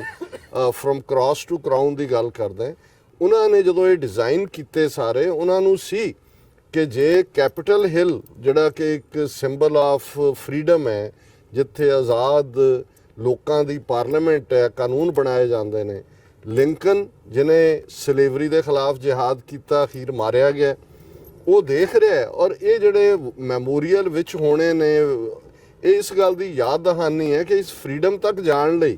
ਤੁਹਾਨੂੰ ਇਸ ਸੜਕ 'ਚੋਂ ਗੁਜ਼ਰਨਾ ਪੈਂਦਾ। ਸੜਕ ਦਾ ਨਾਂ ਦਾ ਮਾਲ ਹੈ ਕਿ ਇਹ ਮਾਲ ਜਿਹੜੀ ਹੈ ਇਹ ਅਲਟੀਮੇਟਲੀ ਕੱਲੀ ਨਹੀਂ ਹੈ ਕਿ ਤੁਸੀਂ ਜਾ ਕੇ ਇੱਥੋਂ ਲਿੰਕਨ ਤੁਰਿਆ ਔਰ ਕੈਪੀਟਲ ਹਿਲ 'ਚ ਪਹੁੰਚ ਗਿਆ, ਇਸ ਸਾਰੇ 'ਚੋਂ ਗੁਜ਼ਰਨਾ ਪਿਆ। ਸੋ ਮੈਂ ਸਮਝਦਾ ਵੀ ਇਸ ਸਿੰਬੋਲਿਜ਼ਮ ਨੂੰ ਸਿੱਖਾਂ ਤੋਂ ਬਿਹਤਰ ਹੋਰ ਕੋਈ ਨਹੀਂ ਸਮਝ ਸਕਦਾ, ਅਮਰੀਕਨ ਸਮਝਦੇ ਨੇ। ਔਰ ਇਹੀ ਕਾਰਨ ਸੀ ਕਿ ਹੁਣ ਕੱਲ੍ਹ ਦਾ ਦਿਨ ਖਾਸ ਤੌਰ 'ਤੇ 6 ਜੂਨ ਦਾ ਦਿਨ ਡੀ ਵੀ ਸੀ। ਔਰ ਜਿਹੜੇ ਲੋਕ ਵਰਲਡ ਹਿਸਟਰੀ ਤੋਂ ਵਾਕਿਫ ਨੇ ਉਹਨਾਂ ਨੂੰ ਪਤਾ ਹੈ ਕਿ ਜਦੋਂ ਨਾਜ਼ੀਆਂ ਨੇ ਔਰ ਫਾਸ਼ਿਸਟ ਇਟਲੀ ਨੇ ਚਾਰ ਚਫੇਰੇ ਉਹ ਪੋਲੈਂਡ, ਫਰਾਂਸ, ਇਹ ਸਾਰੇ ਯੂਰਪ, ਈਸਟਰਨ ਯੂਰਪ ਜਿਹਨੂੰ ਕਹਿੰਦੇ ਨੇ, ਉਹਦੇ 'ਤੇ ਕਬਜ਼ਾ ਕੀਤਾ। ਔਰ ਇਹ 6 ਜੂਨ 1944 ਸੀ ਜਦੋਂ ਕਿ ਅਮਰੀਕਨ ਫੌਜ ਦੀ ਲੀਡਰਸ਼ਿਪ ਦੇ ਥੱਲੇ ਯੂਰਪੀਅਨ ਫੋਰਸਿਸ ਨੇ ਫਰਾਂਸ ਦੇ ਨਾਰਮੈਂਡੀ ਜਿਹਨੂੰ ਕਹਿੰਦੇ ਨੇ ਉਸ ਦੇ ਉੱਤੇ ਧਾਵਾ ਬੋਲਿਆ, ਜਿੱਥੇ ਵੈਲ ਇੰਟੈਂਸ਼ਡ ਸਨ। ਔਰ ਉਸ ਦਿਨ ਦੀ ਲੜਾਈ ਦੇ ਵਿੱਚ 10,000 ਅਮਰੀਕਨ ਸੋਲਜਰ ਔਰ ਅਲਾਈਡ ਫੋਰਸਿਸ ਦੇ ਸੋਲਜਰ ਮਾਰੇ ਜਾਂਦੇ ਨੇ। ਔਰ ਉਹ ਜਿਹੜਾ ਲੇਕਿਨ ਪੁਸ਼ ਉਹਨਾਂ ਨੇ ਯੂਰਪ ਦੇ ਵਿੱਚ ਉਹਨਾਂ ਨੇ ਪੈਰ ਧਰਾਵਾ ਕਰ ਲਿਆ। ਫਿਰ ਉਹਨਾਂ ਨੇ ਕਿਵੇਂ ਲਿਬਰੇਟ ਕਰਾਇਆ ਸਾਰਿਆਂ ਨੂੰ ਔਰ ਕੀ ਹੋਇਆ, ਇੱਕ ਵੱਖਰੀ ਕਹਾਣੀ ਹੈ। ਔਰ ਇਹ ਹਰ ਸਾਲ ਇਸ ਦਿਨ ਨੂੰ ਬੜੀ ਅਹਿਮੀਅਤ ਦੇ ਨਾਲ ਜਿਹਦੇ 'ਚ ਅਮਰੀਕਨ ਪ੍ਰੈਜ਼ੀਡੈਂਟ ਸ਼ਿਰਕਤ ਕਰਦੇ ਨੇ। ਔਰ ਕੱਲ੍ਹ ਕਿਉਂਕਿ 6 ਜੂਨ ਦਾ ਦਿਨ ਸੀ, ਪ੍ਰੈਜ਼ੀਡੈਂਟ ਡੋਨਲਡ ਟਰੰਪ ਬੇਸ਼ੱਕ ਉਹ ਸਾਰੇ ਯੂਰਪ ਨੂੰ ਨੈਗੇਟ ਕਰਦਾ ਹੈ, ਨੈਟੋ ਨੂੰ ਵੀ ਉਹਨੇ ਨੈਗੇਟ ਕੀਤਾ ਹੈ ਔਰ ਕਿਹਾ ਜੀ ਤੁਸੀਂ ਅਮਰੀਕਨ ਟੈਕਸਪੇਅਰ ਮਨੀ ਦਾ ਖਾ ਰਹੇ ਹੋ ਔਰ ਅਦਰਵਾਈਜ਼ ਨਹੀਂ ਕਰਦੇ। ਪਰ ਕੱਲ੍ਹ ਉਹਦੀ ਸਪੀਚ ਸੁਣਨ ਵਾਲੀ ਹੈ ਜਿਹੜੀ ਕਿ ਉਹਨੇ ਨਾਰਮੈਂਡੀ ਜਿਹੜੀ ਫਰਾਂਸ ਦੇ ਵਿੱਚ ਹੈ, ਜਿੱਥੇ ਉਹਨੇ ਆ ਕੇ ਕਿਹਾ ਕਿ ਜੀ we started together in the heat of the battle, we moved forward in a camaraderie spirit and we shared the fruit in the peace time. So ਜ਼ਾਹਰ ਹੈ ਕਿ ਇਹ ਜਦੋਂ ਅਸੀਂ 6 ਜੂਨ ਦੀ ਗੱਲ ਕਰਦੇ ਹਾਂ, ਜੇ ਇਹ ਨਾ ਹੁੰਦਾ, ਔਰ ਮੈਂ ਆਪਣੇ ਐਡਰੈਸ ਦੇ ਵਿੱਚ ਕੱਲ੍ਹ ਕਿਹਾ ਸੀ ਕਿ ਇਹ ਜਿਹੜਾ ਇਸ 6 ਜੂਨ 1944 ਦੇ ਡੀ ਜਿਹਦੀ ਕਿ 175 ਐਨੀਵਰਸਰੀ ਸੀ ਕੱਲ੍ਹ, ਇਹ ਨਵਾਂ ਵਰਲਡ ਆਰਡਰ ਬਣਿਆ, ਇਹਦੇ 'ਚ ਸਿੱਖਾਂ ਨੇ ਬਹੁਤ ਵੱਡੀ ਕੰਟਰੀਬਿਊਸ਼ਨ ਕੀਤੀ ਹੈ। ਅਸੀਂ ਆਪਣੇ ਨੰਬਰਸ ਤੋਂ ਬਿਯੋਂਡ ਜਾ ਕੇ, ਇਹਦੇ ਬਾਵਜੂਦ ਗਾਂਧੀ ਨੇ ਕੁਇਟ ਇੰਡੀਆ ਮੂਵਮੈਂਟ ਸ਼ੁਰੂ ਕੀਤੀ ਹੋਈ ਸੀ, ਕਿਹਾ ਜੀ ਮਤ ਕੋਆਪਰੇਟ ਕਰੋ। 1 ਲੱਖ ਤੋਂ ਜ਼ਿਆਦਾ ਸਿੱਖ ਸੋਲਜਰ ਜਿਹੜੇ ਨੇ ਉਹ ਮਾਰੇ ਜਾਂਦੇ ਨੇ, ਕਿੰਨੀਆਂ ਹੋਰ ਕੈਜੂਅਲਟੀਜ਼ ਨੇ। ਸੋ ਇਹ ਗੱਲ ਜ਼ਰੂਰੀ ਹੈ ਸਮਝਣ ਦੇ ਲਈ ਕਿ ਜਿਹੜੀ ਘੱਲੂਘਾਰਿਆਂ ਦੀ ਹੋਲੋਕਾਸਟ ਦੀ ਦਾਸਤਾਨ ਹੈ, ਉਹਨਾਂ ਸਾਰਿਆਂ 'ਚੋਂ ਨਿਕਲ ਕੇ ਹੀ ਕੌਮਾਂ ਦੇ ਅੰਦਰ ਇੱਕ ਨਵੀਂ ਜ਼ਿੰਦਗੀ ਵੀ ਭਰਦੀ ਹੈ। ਅਕਸਰ ਅਸੀਂ ਕਰਬਲਾ ਦਾ ਜ਼ਿਕਰ ਕਰਦੇ ਕਿ ਭਾਈ ਜਿਹੜੀ ਇਸਲਾਮ ਦਾ ਜ਼ਿੰਦਾ ਹੋਣ ਦੀ ਗੱਲ ਹੈ, ਹਰ ਕਰਬਲਾ ਕੇ ਬਾਅਦ ਇਸਲਾਮ ਜ਼ਿੰਦਾ ਹੋਤਾ ਹੈ, ਮਤਲਬ ਇਹੀ ਹੈ ਨੁਕਸਾਨ ਹੁੰਦਾ। ਔਰ ਮੈਂ ਇਸ ਗੱਲ ਨੂੰ ਇਸ ਲਈ ਵੀ ਇੰਪੋਰਟੈਂਟ ਸਮਝਦਾ ਕਿ ਇੱਕ ਤਬਕਾ ਹਮੇਸ਼ਾ ਉਹ ਨਾਲ ਰਹਿੰਦਾ, ਅੱਜ ਵੀ ਹੈ, ਸਾਡੇ ਨਾਲ ਵੀ ਹੈ, ਸਿੱਖ ਕੌਮ ਦੇ, ਜਿਹੜਾ ਕਹੇਗਾ ਜੀ ਕੀ ਲੋੜ ਸੀ ਇੰਨਾ ਵੱਡਾ ਪੰਗਾ ਲੈਣ ਦੀ, ਨੁਕਸਾਨ ਕਰਾ ਲਿਆ, ਹਜ਼ਾਰਾਂ ਮੁੰਡੇ ਮਰ ਗਏ, ਕੀ ਖੱਟਿਆ। ਪਰ ਕੱਲ੍ਹ ਜਦੋਂ ਮੈਂ ਉਸ ਲਿੰਕਨ ਮੈਮੋਰੀਅਲ ਦੇ ਸਾਹਮਣੇ ਉਸ ਹਜ਼ਾਰਾਂ ਦੇ ਇਕੱਠ 'ਚ 5 ਪਿਆਰੇ ਜਿਹੜੇ ਕਿ ਸ੍ਰੀ ਸਾਹਿਬਾਂ ਦੇ ਨਾਲ ਸਟੇਜ 'ਤੇ ਆਏ ਔਰ ਮੈਂ ਉਹ ਜਲਵਾਗਰ ਹੋਇਆ ਦੇਖ ਰਿਹਾ ਸੀ, ਮੈਂ ਕਿਹਾ ਜਦੋਂ ਦੁਸ਼ਮਣ ਨੇ ਟਾਰਗੇਟ ਕੀਤਾ ਟੋਟਲ ਵਾਰ ਸਿੱਖਾਂ 'ਤੇ ਐਲਾਨੀ, ਉਹਨਾਂ ਨੇ ਪੰਜਾਬ ਨੂੰ ਕੱਢ ਆਫ ਕਰਤਾ ਦੁਨੀਆ ਨਾਲੋਂ, ਮੀਡੀਆ ਸਾਰਾ ਬਾਹਰ ਕੱਢ ਲਿਆ, ਉਹਨਾਂ ਨੇ ਕਿਹਾ ਜੀ ਇਹ ਕਹਾਣੀ ਤਾਂ ਅਸੀਂ ਮੁਕਾ ਦੇਣੀ ਹੈ, ਇਹਨਾਂ ਦੀ ਟੈਂ ਅਸੀਂ ਮੁਕਾ ਦੇਣੀ ਹੈ। ਲੇਕਿਨ ਇਹ ਗੁਰੂ ਦਾ ਕ੍ਰਿਸ਼ਮਾ ਔਰ ਕੌਮ ਦੀ ਰੈਜ਼ੀਲੀਐਂਸ ਔਰ ਜਿਹੜਾ ਕ੍ਰਾਸ ਟੂ ਕਰਾਊਨ ਦਾ ਸਫ਼ਰ ਨਹੀਂ ਤੇ ਹੋਰ ਕੀ ਹੈ ਕਿ ਉੱਥੋਂ ਹਜ਼ਾਰਾਂ ਮੀਲ ਦੂਰ ਵਾਸ਼ਿੰਗਟਨ ਦੇ ਔਰ ਇਸ ਲਿੰਕਨ ਦੇ ਮੈਮੋਰੀਅਲ ਦੇ ਸਾਹਮਣੇ ਹਜ਼ਾਰਾਂ ਸਿੱਖ ਉਹਨਾਂ ਹੀ ਪੰਜਾਂ ਦੀ ਅਗਵਾਈ 'ਚ, ਉਹੀ ਕਿ ਸ੍ਰੀ ਸਾਹਿਬ ਜੀ ਸਹਾਇਓ ਸੌਰਡ ਆਈ ਸੀਕ daਈ ਪ੍ਰੋਟੈਕਸ਼ਨ, ਉਸ ਦੇ ਵਿੱਚ ਜਿਹੜਾ ਉਹ ਖਾਲਿਸਤਾਨ ਜ਼ਿੰਦਾਬਾਦ ਕਹਿ ਰਹੇ ਨੇ। ਔਰ ਉਸ ਨੂੰ ਐਡਰੈਸ ਕਰਨ ਦੇ ਲਈ ਸੈਨੇਟਰ ਪੀਟ ਮੋਹਨ ਜਿਹੜੇ ਨੇ ਉਹ ਆਏ, ਕਾਂਗਰਸਮੈਨ, ਐਕਸ ਕਾਂਗਰਸਮੈਨ ਨੇ, ਸੈਨੇਟਰ ਨਹੀਂ, ਔਰ ਉਹਨਾਂ ਨੇ ਗੱਲ ਕੀਤੀ। ਔਰ ਮੈਂ ਦੇਖਦਾ ਵੀ ਅਸੀਂ ਜਿਹੜੀ ਪੀਰੀਅਡ ਦੇ ਵਿੱਚ ਸਾਡੀਆਂ ਪ੍ਰਾਪਤੀਆਂ ਵੀ ਨੇ, ਉਹਨਾਂ ਨੇ 1994 ਦੇ ਹਵਾਲੇ ਦੀ ਗੱਲ ਕੀਤੀ ਕਿ ਕਿਵੇਂ 32 ਕਾਂਗਰਸਮੈਨਾਂ ਨੇ ਪ੍ਰੈਜ਼ੀਡੈਂਟ ਨੂੰ ਜਿਹੜਾ ਸਿੱਖਾਂ ਦੇ ਰਾਈਟ ਆਫ ਸੈਲਫ ਡਿਟਰਮੀਨੇਸ਼ਨ ਦੀ ਗੱਲ ਕੀਤੀ ਸੀ। ਔਰ ਉਹੀ ਜਿਹੜਾ ਕਿ ਇੱਕ ਪਾਵਰਫੁਲ ਰਿਪਬਲਿਕਨ ਹੈ ਪੀਟ, ਉਹਨੇ ਕੋਟ ਕੀਤਾ ਸਕਾਟਲੈਂਡ ਨੂੰ, ਦੂਸਰਿਆਂ ਨੂੰ ਕਿ ਭਾਈ ਸਿਵਲਾਈਜ਼ ਸੁਸਾਇਟੀਜ਼ ਅਲਟੀਮੇਟਿਵ ਹੱਕ ਨੂੰ ਮੰਨਦੀਆਂ ਨੇ। ਸੋ ਅਸੀਂ ਉਹ ਸਫ਼ਰ ਜਿੱਥੇ ਸਾਨੂੰ ਟੈਰਰਿਜ਼ਮ ਦੇ ਖਾਤੇ 'ਚ ਸੰਤ ਜਰਨੈਲ ਸਿੰਘ ਖਾਲਸਾ ਪਿੰਡਰਾਂ ਵਾਲਿਆਂ ਨੂੰ ਇੱਕ ਜਿਹੜਾ ਦਹਿਸ਼ਤਗਰਦ ਔਰ ਲਾਅ ਐਂਡ ਆਰਡਰ ਦੇ ਖਾਤੇ 'ਚ ਰੱਖਿਆ। ਇਹ ਕੌਮ ਨੇ ਡਾਇਸਪੋਰਾ ਸਿੱਖਾਂ ਦੀ ਮਿਹਨਤ ਦੀ ਬਦੌਲਤ ਹੈ ਕਿ ਹਫ਼ਤਾ ਪਹਿਲਾਂ ਅਸੀਂ ਦੇਖ ਰਹੇ ਹਾਂ ਕਿ ਕਿਵੇਂ ਕਨੈਟੀਕਟ ਸਟੇਟ ਦਾ ਗਵਰਨਰ ਪ੍ਰੋਕਲਾਮੇਸ਼ਨ ਦੇ ਰਿਹਾ ਹੈ, ਜਿਹੜੀ ਕਿ ਕੱਲ੍ਹ ਵੀ ਪੜ੍ਹੀ ਗਈ, ਰਾਈਟ ਆਫ ਸੈਲਫ ਡਿਟਰਮੀਨੇਸ਼ਨ ਦੀ ਗੱਲ ਹੈ। ਉਹਨਾਂ ਦੀ ਨਾਰਵਿਚ ਦੀ ਲਾਇਬ੍ਰੇਰੀ ਦੇ ਵਿੱਚ ਜਿਹਨੂੰ ਉੱਥੋਂ ਦਾ ਸਿਸਟਮ ਜਿਹੜਾ ਉਹ ਦਹਿਸ਼ਤਗਰਦ ਕਹਿੰਦਾ ਹੈ, ਉਹਨਾਂ ਦੀ ਪਿਕਚਰ ਦੇ ਨਾਲ ਸ਼ਹੀਦਾਂ ਦੀ ਯਾਦ ਦੇ ਵਿੱਚ ਪਲੈਕ ਲੱਗਦੀ ਹੈ। ਔਰ ਜੂਨ ਦਾ ਪਹਿਲਾ ਹਫ਼ਤਾ ਜਿਹੜਾ ਜੂਨ 1 ਔਰ ਜੂਨ ਦਾ ਸਾਰਾ ਮਹੀਨਾ Sikh memorial day and Sikh memorial month ਵਜੋਂ ਰੈਕਗਨਾਈਜ਼ ਹੁੰਦਾ। ਸੋ ਕੁੱਲ ਮਿਲਾ ਕੇ ਮੈਂ ਸਮਝਦਾ ਵੀ ਇਸ ਆਜ਼ਾਦ ਫਿਜ਼ਾ ਦੇ ਵਿੱਚ ਕਈ ਵਾਰ ਜਦੋਂ ਤੁਸੀਂ ਬਹੁਤ ਸਾਰਾ ਕੁਝ ਦੇਖਦੇ ਹੋ ਤਾਂ ਮੈਂ ਸਮਝਦਾ ਵੀ ਪੰਛੀਆਂ ਵੱਲ ਧਿਆਨ ਨਾਲ ਦੇਖੀਏ, ਆਜ਼ਾਦੀ ਦਾ ਮਤਲਬ ਸਮਝ ਆਏਗਾ। ਰੌਣਕ ਦੀ ਪੌਣ ਨੂੰ ਦੇਖੀਏ, ਹਵਾ ਨੂੰ ਦੇਖੀਏ, ਦਰਖਤਾਂ 'ਚੋਂ ਗੁਜ਼ਰਦੇ ਹਾਂ। ਔਰ ਜਿਵੇਂ ਜੇ ਗੱਲ ਕਦੇ ਜਿਹੜੇ ਇਬਾਦਤ 'ਚ ਜੁੜੇ ਹੁੰਦੇ ਨੇ ਉਹਨਾਂ ਨੂੰ ਪੁੱਛੋ ਕਿ ਜੀ ਸਿਮਰਨ ਕਿਵੇਂ ਕੀਤਾ ਜਾਂਦਾ ਹੈ ਜਾਂ ਇਬਾਦਤ ਕਿਵੇਂ ਕੀਤੀ ਜਾਂਦੀ ਹੈ, ਉਹ ਕਹਿੰਦੇ ਨੇ ਬਸ ਅੱਖਾਂ ਬੰਦ ਕਰਕੇ ਸੁਣੋ, ਜਿਹੜੀ ਆਵਾਜ਼ ਆਏਗੀ ਉਹ ਤੁਹਾਨੂੰ ਵਾਹਿਗੁਰੂ ਵਾਹਿਗੁਰੂ ਜਾਂ ਰੱਬ ਰੱਬ ਕਹਿੰਦੀ ਸੁਣੇਗੀ। ਜੇ ਕੋਈ ਜਿਹੜਾ ਹਰਟ ਦੇ ਉੱਤੇ ਬੈਠਾ ਹੈ, ਕੋਈ ਕਿਤੇ ਵੀ ਬੈਠਾ ਹੈ, ਗੱਲ ਤੁਹਾਡੇ ਆਪਣੇ ਅੰਦਰ ਦੀ ਹੈ। ਜਦੋਂ ਤੁਸੀਂ ਇਹ ਮਹਿਸੂਸ ਕਰਦੇ ਹੋ, ਔਰ ਇਹ ਗੱਲ ਵੀ ਇੰਪੋਰਟੈਂਟ ਹੈ ਕਿ ਗੁਲਾਮੀ ਔਰ ਆਜ਼ਾਦੀ ਸਭ ਤੋਂ ਪਹਿਲਾਂ ਸਟੇਟ ਆਫ ਮਾਈਂਡ ਹੁੰਦੀ ਹੈ। ਜਦੋਂ ਪ੍ਰੋਫੈਸਰ ਪੂਰਨ ਸਿੰਘ ਸਿੱਖ ਦੇ ਕਰੈਕਟਰ ਨੂੰ ਦੇਖਦੇ ਨੇ, ਸਿੱਖ ਨੂੰ ਦੇਖਦੇ ਨੇ, ਤੇ ਉਹ ਕਹਿੰਦੇ ਨੇ ਧੁਰਥੀ ਆਜ਼ਾਦ ਇਹ ਸਤਿਗੁਰ ਦੇ ਬੰਦੇ, ਕਿ ਇਹ ਗੁਰੂ ਦੇ ਬੰਦੇ ਇਹ ਧੁਰਥੀ ਆਜ਼ਾਦ ਨੇ, ਰੱਬ ਨੇ ਇਹਨਾਂ ਨੂੰ ਆਜ਼ਾਦ ਕੀਤਾ, ਕਿਉਂਕਿ ਰੱਬ ਦੀ ਇਬਾਦਤ ਇੱਕ ਰੱਬ ਦੇ ਵਿੱਚ ਜੁੜਨਾ ਤੇ ਇਹੀ ਤੁਹਾਨੂੰ ਇੱਕ ਬੇਖੌਫ ਕਰੈਕਟਰ ਦਿੰਦਾ ਹੈ। ਔਰ ਸਾਡੇ ਗੁਰੂ ਸਾਹਿਬਾਨ ਨੇ ਤਾਂ 230 ਸਾਲ ਗੁਰੂ ਨਾਨਕ ਸਾਹਿਬ ਤੋਂ 10ਵੇਂ ਪਾਤਸ਼ਾਹ ਤੱਕ, ਤੇ ਫਿਰ ਅਸੀਂ 320 ਵਰੇ ਜੇ ਖਾਲਸੇ ਦਾ ਇਤਿਹਾਸ ਦੇਖੀਏ ਕਿ ਕਿਵੇਂ ਉਹ ਮਨੁੱਖ ਆਜ਼ਾਦ ਜਿਹੜਾ ਫਿਰ ਟਕਰਾਇਆ, ਜਿਹਨੇ ਵੇੜੇ ਦੇ ਸਾਮਰਾਜ ਬਦਲੇ, ਮੁਗਲਿਆ ਸਲਤਨਤ ਹੋਏ, ਦਰਾ ਖੈਬਰ ਪਾਰ ਦੇ ਹਮਲਾਵਰ ਹੋਣ, ਅੰਗਰੇਜ਼ੀ ਸਲਤਨਤ। ਇਹ ਕੋਈ ਛੋਟੀ ਗੱਲ ਨਹੀਂ ਸੀ ਕਿ ਜਦੋਂ ਉਹਨਾਂ ਨੇ ਸਾਨੂੰ ਸਬਜੂਗੇਟ ਵੀ ਕੀਤਾ, ਫਿਰ ਵੀ ਜੇ ਉਹਨਾਂ ਦੇ ਜਰਨੈਲ ਇਹ ਕਹਿੰਦੇ ਨੇ ਕਿ ਜੀ ਇਹ ਜੰਗ ਦੇ ਨਤੀਜੇ ਹੋਰ ਹੋਣੇ ਸੀ ਜੇ ਸ਼ੇਰਾਂ ਦੀ ਕੌਮ ਦੀ ਅਗਵਾਈ ਗਦਾਰ ਨਾ ਕਰ ਰਹੇ ਹੁੰਦੇ। ਤੇ ਇਹਨਾਂ 72 ਸਾਲਾਂ 'ਚ ਜਿਨ੍ਹਾਂ ਦੇ ਹੱਥ ਅੱਜ ਪਾਵਰ ਹੈ, ਇਹਨਾਂ ਨੇ ਕੋਈ ਬੀਤੇ ਸਾਮਰਾਜਾਂ ਦੇ ਜ਼ੁਲਮਾਂ ਨਾਲੋਂ ਘੱਟ ਨਹੀਂ ਕੀਤੀ, ਸਗੋਂ ਜੇ ਸਾਰਿਆਂ ਦੇ ਹੀ ਜ਼ੁਲਮ ਮਿਲਾ ਲਈਏ ਤੇ ਉਸ ਤੋਂ ਵੀ ਜ਼ਿਆਦਾ ਇਹਨਾਂ ਨੇ ਸਿੱਖ ਕੌਮ ਦੇ ਖਿਲਾਫ ਮਾਡਰਨ ਵਕਤ ਦੇ ਵਿੱਚ ਡੈਮੋਕ੍ਰੇਸੀ ਦੇ ਨਾਂ ਥੱਲੇ ਲੇਟੈਸਟ ਵਾਰਫੇਅਰ ਔਰ ਸਭ ਤੋਂ worst propaganda warfare. 18th sanctuary ਤਾਂ ਮੂੰਹ ਸੀ ਜਾਂ ਉਹਨਾਂ ਦੇ ਕੋਰਟ ਰੈਕਡ ਸੀ, ਆਮ ਲੋਕਾਂ ਤੱਕ ਤਾਂ ਨਹੀਂ ਸੀ। ਹੁਣ ਜਿਵੇਂ ਇਹਨਾਂ ਦਾ electronic print media, social media, ਔਰ ਇਸ ਜੇ ਜੂਨ ਦੇ ਅਸੀਂ ਹਫ਼ਤੇ ਦੀ ਗੱਲ ਹੀ ਦੇਖੀਏ, ਹੁਣ 6 ਜੂਨ ਨੂੰ ਕੱਲ੍ਹ ਹਜ਼ਾਰਾਂ ਦੀ ਗਿਣਤੀ 'ਚ ਸਿੱਖ ਸੰਗਤਾਂ ਅਕਾਲ ਤਖ਼ਤ 'ਤੇ ਪਹੁੰਚਦੀਆਂ ਨੇ, ਜਿਨ੍ਹਾਂ 'ਚ ਵੱਡੀ ਗਿਣਤੀ ਨੌਜਵਾਨਾਂ ਦੀ ਹੈ। ਆਲਮੋਸਟ ਸਾਰਾ ਸਮਾਗਮ ਪੀਸਫੁਲ ਵੀ ਹੁੰਦਾ ਔਰ ਖਾਲਿਸਤਾਨ ਜ਼ਿੰਦਾਬਾਦ ਵੀ ਗੂੰਜਦਾ। ਲੇਕਿਨ ਇੱਕ ਅੱਧੀ ਘਟਨਾ ਖਾਸ ਤੌਰ ਤੇ ਜਦੋਂ ਮਾਨ ਸਾਹਿਬ ਐਡਰੈਸ ਕਰਨ ਲੱਗਦੇ ਨੇ, ਕੀਰਤਨ ਦੀ ਆਵਾਜ਼ ਉੱਚੀ ਹੈ, ਉਹ ਬੈਰੀਕੇਡ ਨੂੰ ਤੋੜਨਾ ਚਾਹੁੰਦੇ ਨੇ ਅੱਗੇ ਜਾਣ ਲਈ, ਔਰ ਉਹਨਾਂ ਦੇ ਨਾਲ ਤਕਰਾਰ ਹੁੰਦਾ, ਇੱਕ ਅੱਧੇ ਦੀ ਦਸਤਾਰ ਜਿਹੜੀ ਹੈ ਉਹ ਡਿੱਗ ਪੈਂਦੀ ਹੈ। ਉਹਨੂੰ ਹੀ ਜੇ ਤੁਸੀਂ ਟ੍ਰਿਬਿਊਨ ਤੋਂ ਲੈ ਕੇ ਇਹਨਾਂ ਦਾ ਮੀਡੀਆ ਦੇਖੋ, ਟਰਬਨਸ ਟੌਸਟ ਐਂਡ ਦਿਸ ਦੈਟ, ਔਰ ਮੈਂ ਜਦੋਂ ਡਿਫਰੈਂਟ ਸਾਰੇ ਸੋਰਸਿਸ ਤੋਂ ਪਤਾ ਕੀਤਾ ਕਿ ਔਰ ਉਹ ਖਬਰ ਹੀ ਗਾਇਬ ਕੀਤੀ ਹੋਈ ਇਹ ਹੈ, ਕਿਉਂਕਿ ਉਹਨਾਂ ਨੂੰ ਇਹ ਗਵਾਰਾ ਹੀ ਨਹੀਂ ਹੈ ਕਿ ਵੀ ਦੁਨੀਆ ਕਹੇ ਵੀ ਅੱਜ ਜਿੱਥੇ ਅਸੀਂ ਇੰਨਾ ਝੂਠ ਆ, ਬਾਦਲ ਕਲੈਨ, ਅਮਰਿੰਦਰ ਕਲੈਨ, ਗਦਾਰਾਂ ਦੀ ਵੀ ਫੌਜ, ਜ਼ੁਲਮ ਵੀ, ਖਾਲਿਸਤਾਨ ਕਹਿਣ ਦੇ ਉੱਤੇ ਸੈਡੀਸ਼ਨ, ਖਾਲਿਸਤਾਨ ਦੇ ਸ਼ਹੀਦਾਂ ਦੀਆਂ ਪਿਕਚਰਸ ਹੋਣ ਦੇ ਉੱਤੇ ਸੈਡੀਸ਼ਨ ਦੇ ਚਾਰजेस ਨੇ, ਫਿਰ ਵੀ ਆਪ ਮੁਹਾਰੇ ਹਜ਼ਾਰਾਂ ਸਿੱਖ ਸੰਗਤਾਂ ਪਹੁੰਚ ਰਹੀਆਂ ਨੇ। ਸ਼੍ਰੋਮਣੀ ਅਕਾਲੀ ਦਲ ਅੰਮ੍ਰਿਤਸਰ ਦਲ ਖਾਲਸਾ ਮਾਰਚ ਕਰਦਾ ਹੈ, ਹਜ਼ਾਰਾਂ ਨੌਜਵਾਨ ਉਹਦੇ 'ਚ ਪਾਰਟਿਸਿਪੇਟ ਕਰਦੇ ਨੇ। ਹੁਣ ਇਹ ਉਹਨਾਂ ਨੂੰ ਕਿ ਵੀ ਅਸੀਂ ਜਿਹੜਾ ਇਹ ਮਿੱਥਿਆ ਸੀ 35 ਵਰੇ ਪਹਿਲਾਂ ਕਿ ਸਿੱਖਾਂ ਨੂੰ ਅਸੀਂ ਸਬਕ ਸਿਖਾਇਆ, ਇਹ ਗੱਲ ਉਹਨਾਂ ਨੂੰ ਹਜ਼ਮ ਨਹੀਂ ਹੋ ਰਹੀ ਕਿ ਸਿੱਖੀ ਡਿਫਾਇੰਸ ਅਕਾਲ ਤਖ਼ਤ ਤੋਂ ਵਾਸ਼ਿੰਗਟਨ DC ਤੱਕ ਕਿਸ ਕਦਰ ਹੈ। ਔਰ ਇਹ ਅੱਜ ਮਜਬੂਰੀ ਬਣ ਗਈ ਸਿੱਖ ਇਹਦੇ ਬਾਵਜੂਦ ਗਦਾਰ ਆਪਣੇ ਕੰਮ ਤੇ ਲੱਗੇ ਹੋਏ ਨੇ। ਲੇਕਿਨ ਜੇ ਹੁਣ ਹਰਦੀਪ ਪੁਰੀ ਵਰਗਾ ਇਹਨਾਂ ਦਾ ਟੁੱਚਾ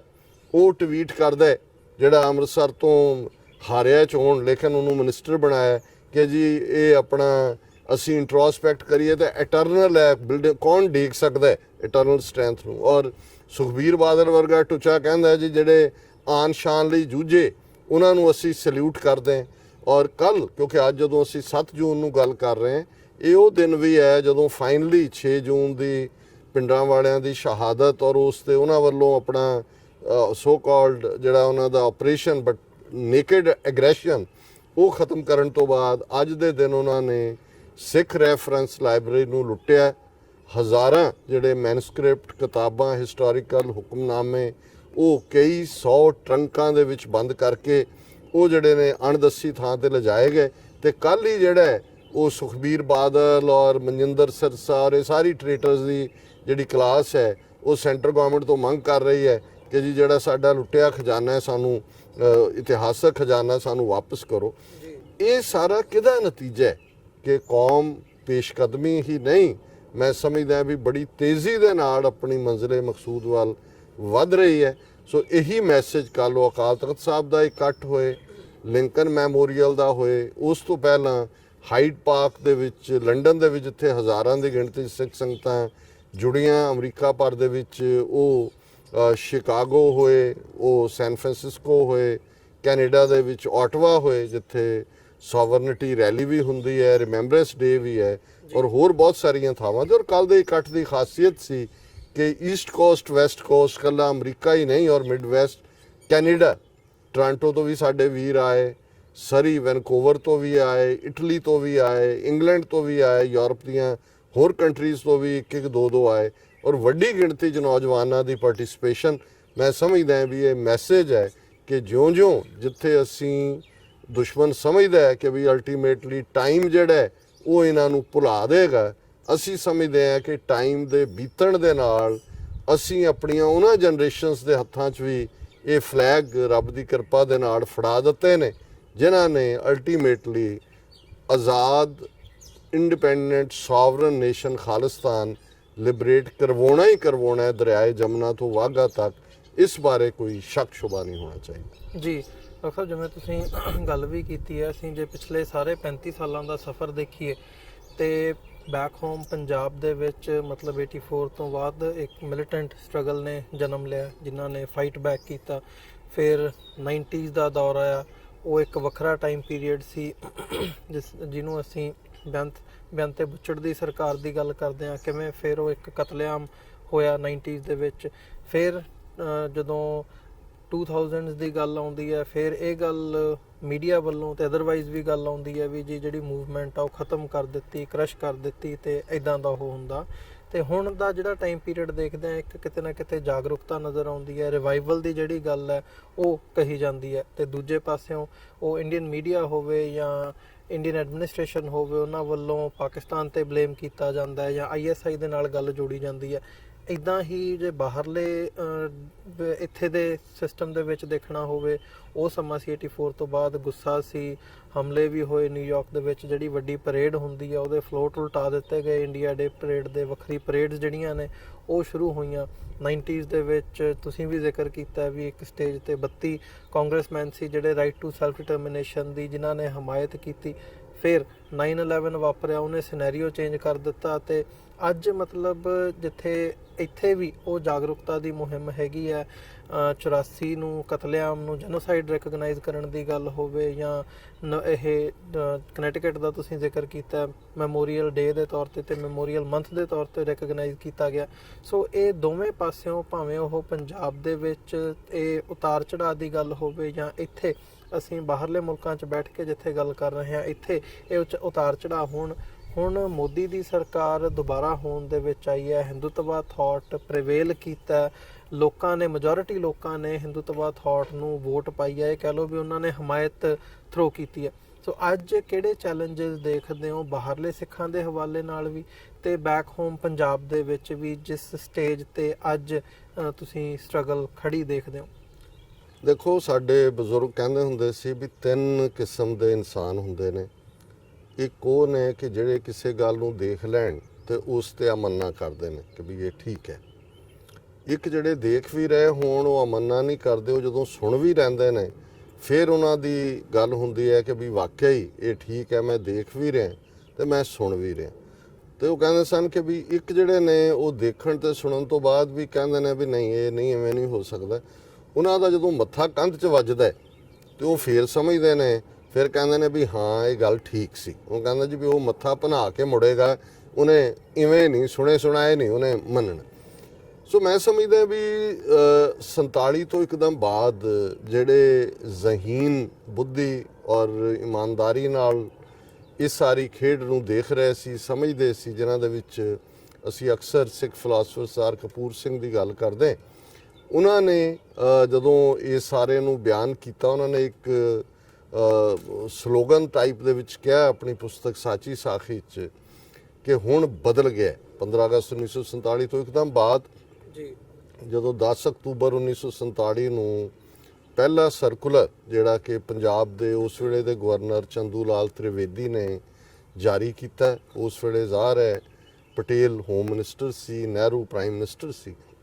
ਸਰ ਸਾਹਿਬ ਨੇ ਕਿਹਾ ਕਿ ਵੀ ਔਰ ਉਹ ਸਰਕੂਲਰ ਅਸੀਂ ਅਕਸਰ ਜ਼ਿਕਰ ਕਰਦੇ ਹਾਂ, ਪਰ ਕਿਉਂਕਿ ਹਰ ਵਾਰ ਨਵੇਂ ਦਰਸ਼ਕ ਵੀ ਸਾਡੇ ਨਾਲ ਜੁੜਦੇ ਨੇ ਔਰ ਅਸੀਂ ਚਾਹੁੰਦੇ ਹਾਂ ਕਿ ਵੀ ਉਹ ਰਿਲੇਟ ਕਰ ਸਕਣ ਵੀ ਅਸੀਂ ਕੀ ਗੱਲ ਕਰ ਰਹੇ ਹਾਂ। ਉਹਦੇ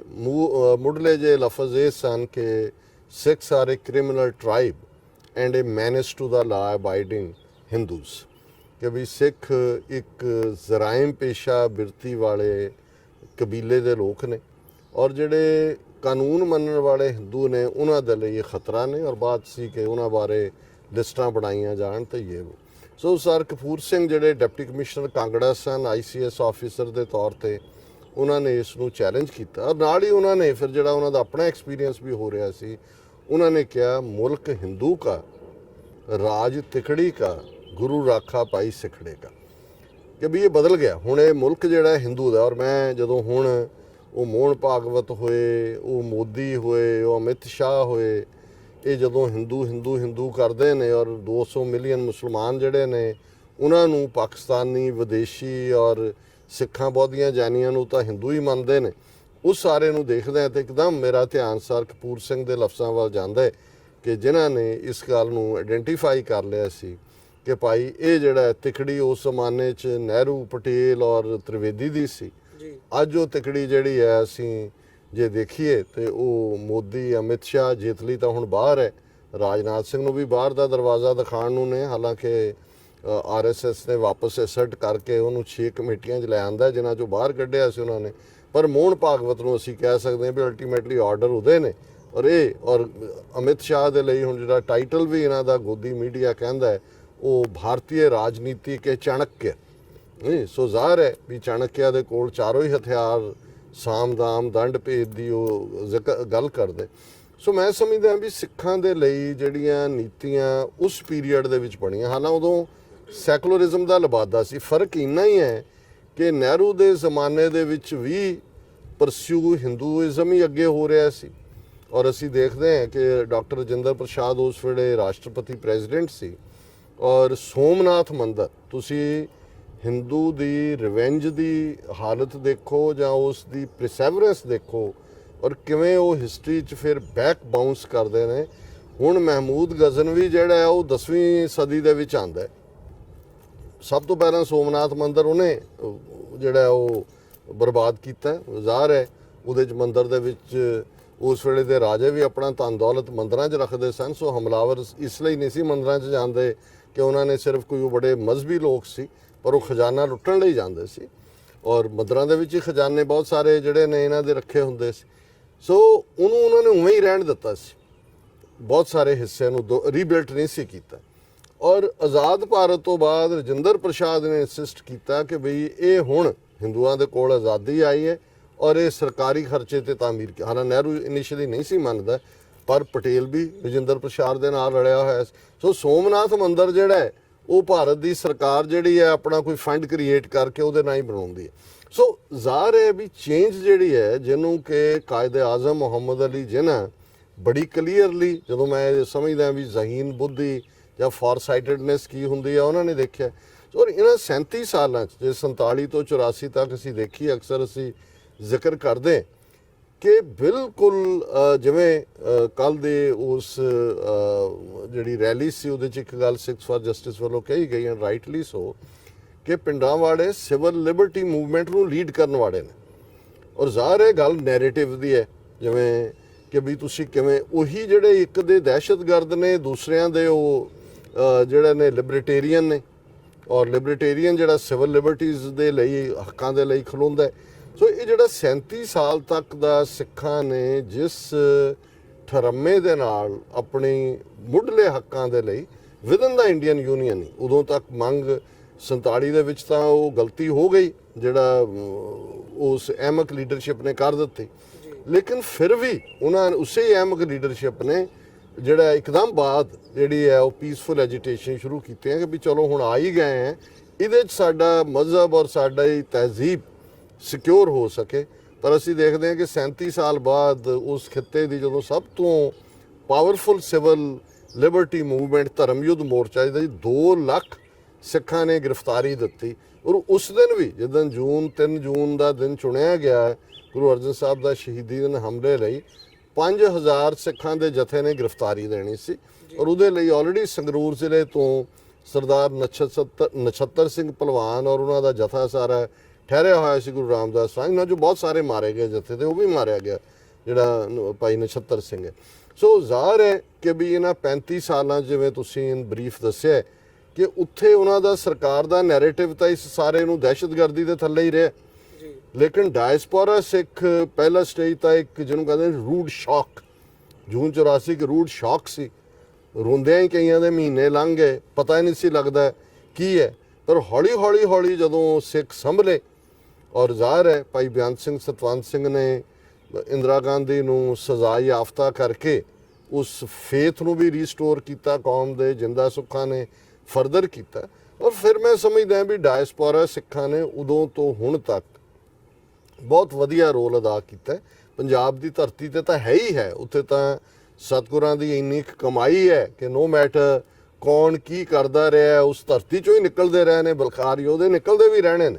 ਉਹ ਉਸ ਧਰਤੀ ਦੇ ਜਿਹੜਾ ਉਹਦੇ ਵਿੱਚ ਜਿਹੜਾ ਕੋਇਨ ਹੈ ਬਾਬੇ ਨਾਨਕ ਦਾ ਜਿਹੜਾ ਸਿੱਕਾ ਹੈ ਆਜ਼ਾਦੀ ਦੀ ਗੱਲ ਦਾ, ਉਸ ਨੂੰ ਕੋਈ ਜਿਹੜਾ ਉਹ ਦਬਾ ਨਹੀਂ ਸਕਦਾ। ਪਰ ਇਹ ਹਮੇਸ਼ਾ ਡਰ ਹੁੰਦਾ ਹੈ ਕਿ ਜਦੋਂ ਤੁਸੀਂ ਆਪਣੇ ਖਿੱਤੇ ਚੋਂ ਨਿਕਲ ਜਾਂਦੇ ਹੋ, ਨਵੀਆਂ ਧਰਤੀਆਂ, ਨਵੇਂ ਲੋਕ, ਤੁਹਾਡੀਆਂ ਜਨਰੇਸ਼ਨਾਂ ਜਿਹੜੀਆਂ ਦੀਆਂ ਨਵੀਆਂ ਸ਼ਹਿਰੀਅਤ, ਔਰ ਖਾਸ ਤੌਰ ਤੇ ਇੱਕ ਜ਼ਮਾਨਾ ਸੀ 60ਵਿਆਂ ਦੇ ਵਿੱਚ ਹੀ ਜਦੋਂ ਇੰਗਲੈਂਡ ਜਾਂ ਅਮਰੀਕਾ ਜਾਂ ਦੂਜੇ 'ਚ ਕੋਈ ਸਿੱਖੀ ਸਰੂਪ ਵਾਲਾ ਆਉਂਦਾ ਸੀ ਤੇ ਪਹਿਲਾਂ ਜਿਹਦੇ ਕੋਲੋਂ ਆਇਆ ਉਹਨੂੰ ਉਹ ਨਾਈ ਦੀ ਦੁਕਾਨ ਤੇ ਲੈ ਕੇ ਜਾਂਦੇ ਸੀ ਕਿ ਭਾਈ ਤੈਨੂੰ ਨੌਕਰੀ ਤਾਂ ਹੀ ਮਿਲਣੀ ਹੈ, ਉਹ ਨਾ ਕਰਦੇ ਆ ਵੀ ਕਈ ਵਾਰੀ ਪਤਾ ਤੁਸੀਂ। ਔਰ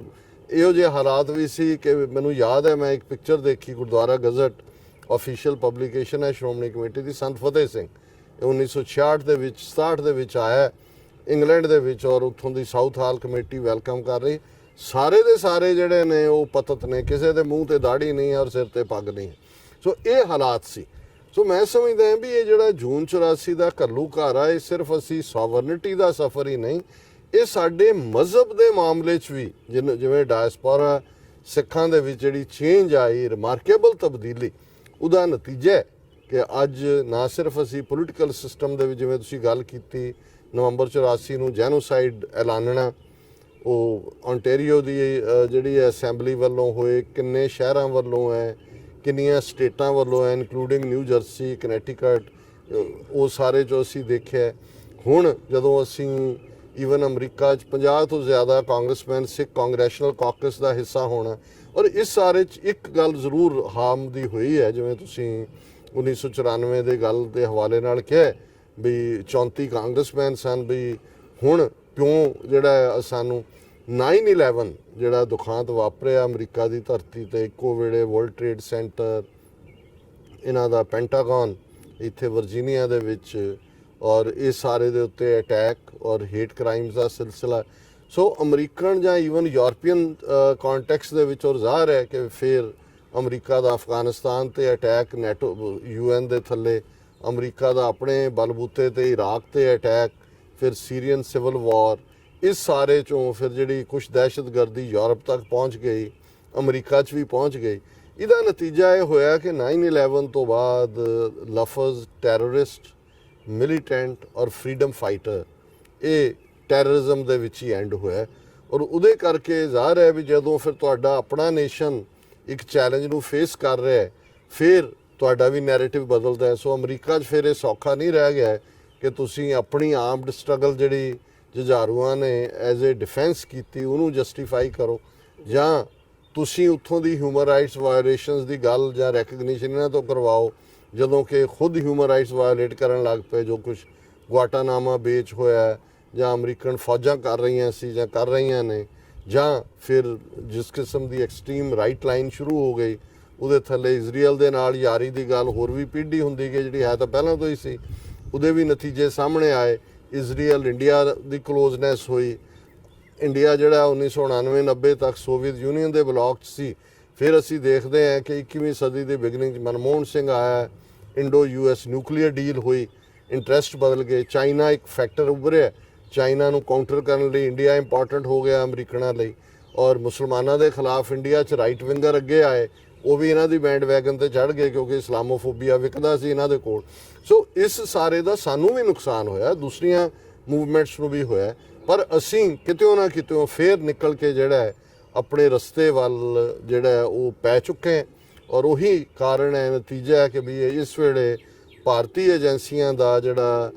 ਨੈਰੇਟਿਵ ਪਹਿਲਾਂ ਤੋਂ ਸਿਰਫ ਦਹਿਸ਼ਤਗਰਦੀ ਦੇ ਨਾਂ ਥੱਲੇ ਹੀ ਸੀ ਜਦੋਂ ਉੱਥੇ ਮਿਲੀਟੈਂਟ ਮੂਵਮੈਂਟ ਸੀ, ਪਰ ਜਦੋਂ ਬਾਹਰ ਉਹ ਰੈਫਰੈਂਡਮ 2020 ਦੀ ਗੱਲ ਹੋਏ ਜਾਂ ਜਗਮੀਤ ਸਿੰਘ ਹੋਰਾਂ ਵੱਲੋਂ NDP ਦੇ ਜਿਹੜੇ ਲੀਡਰ ਨੇ ਉਹ ਜਿਹੜਾ ਰਾਈਟ ਟੂ ਸੈਲਫ ਡਿਟਰਮੀਨੇਸ਼ਨ ਦੀ ਗੱਲ ਹੋਏ,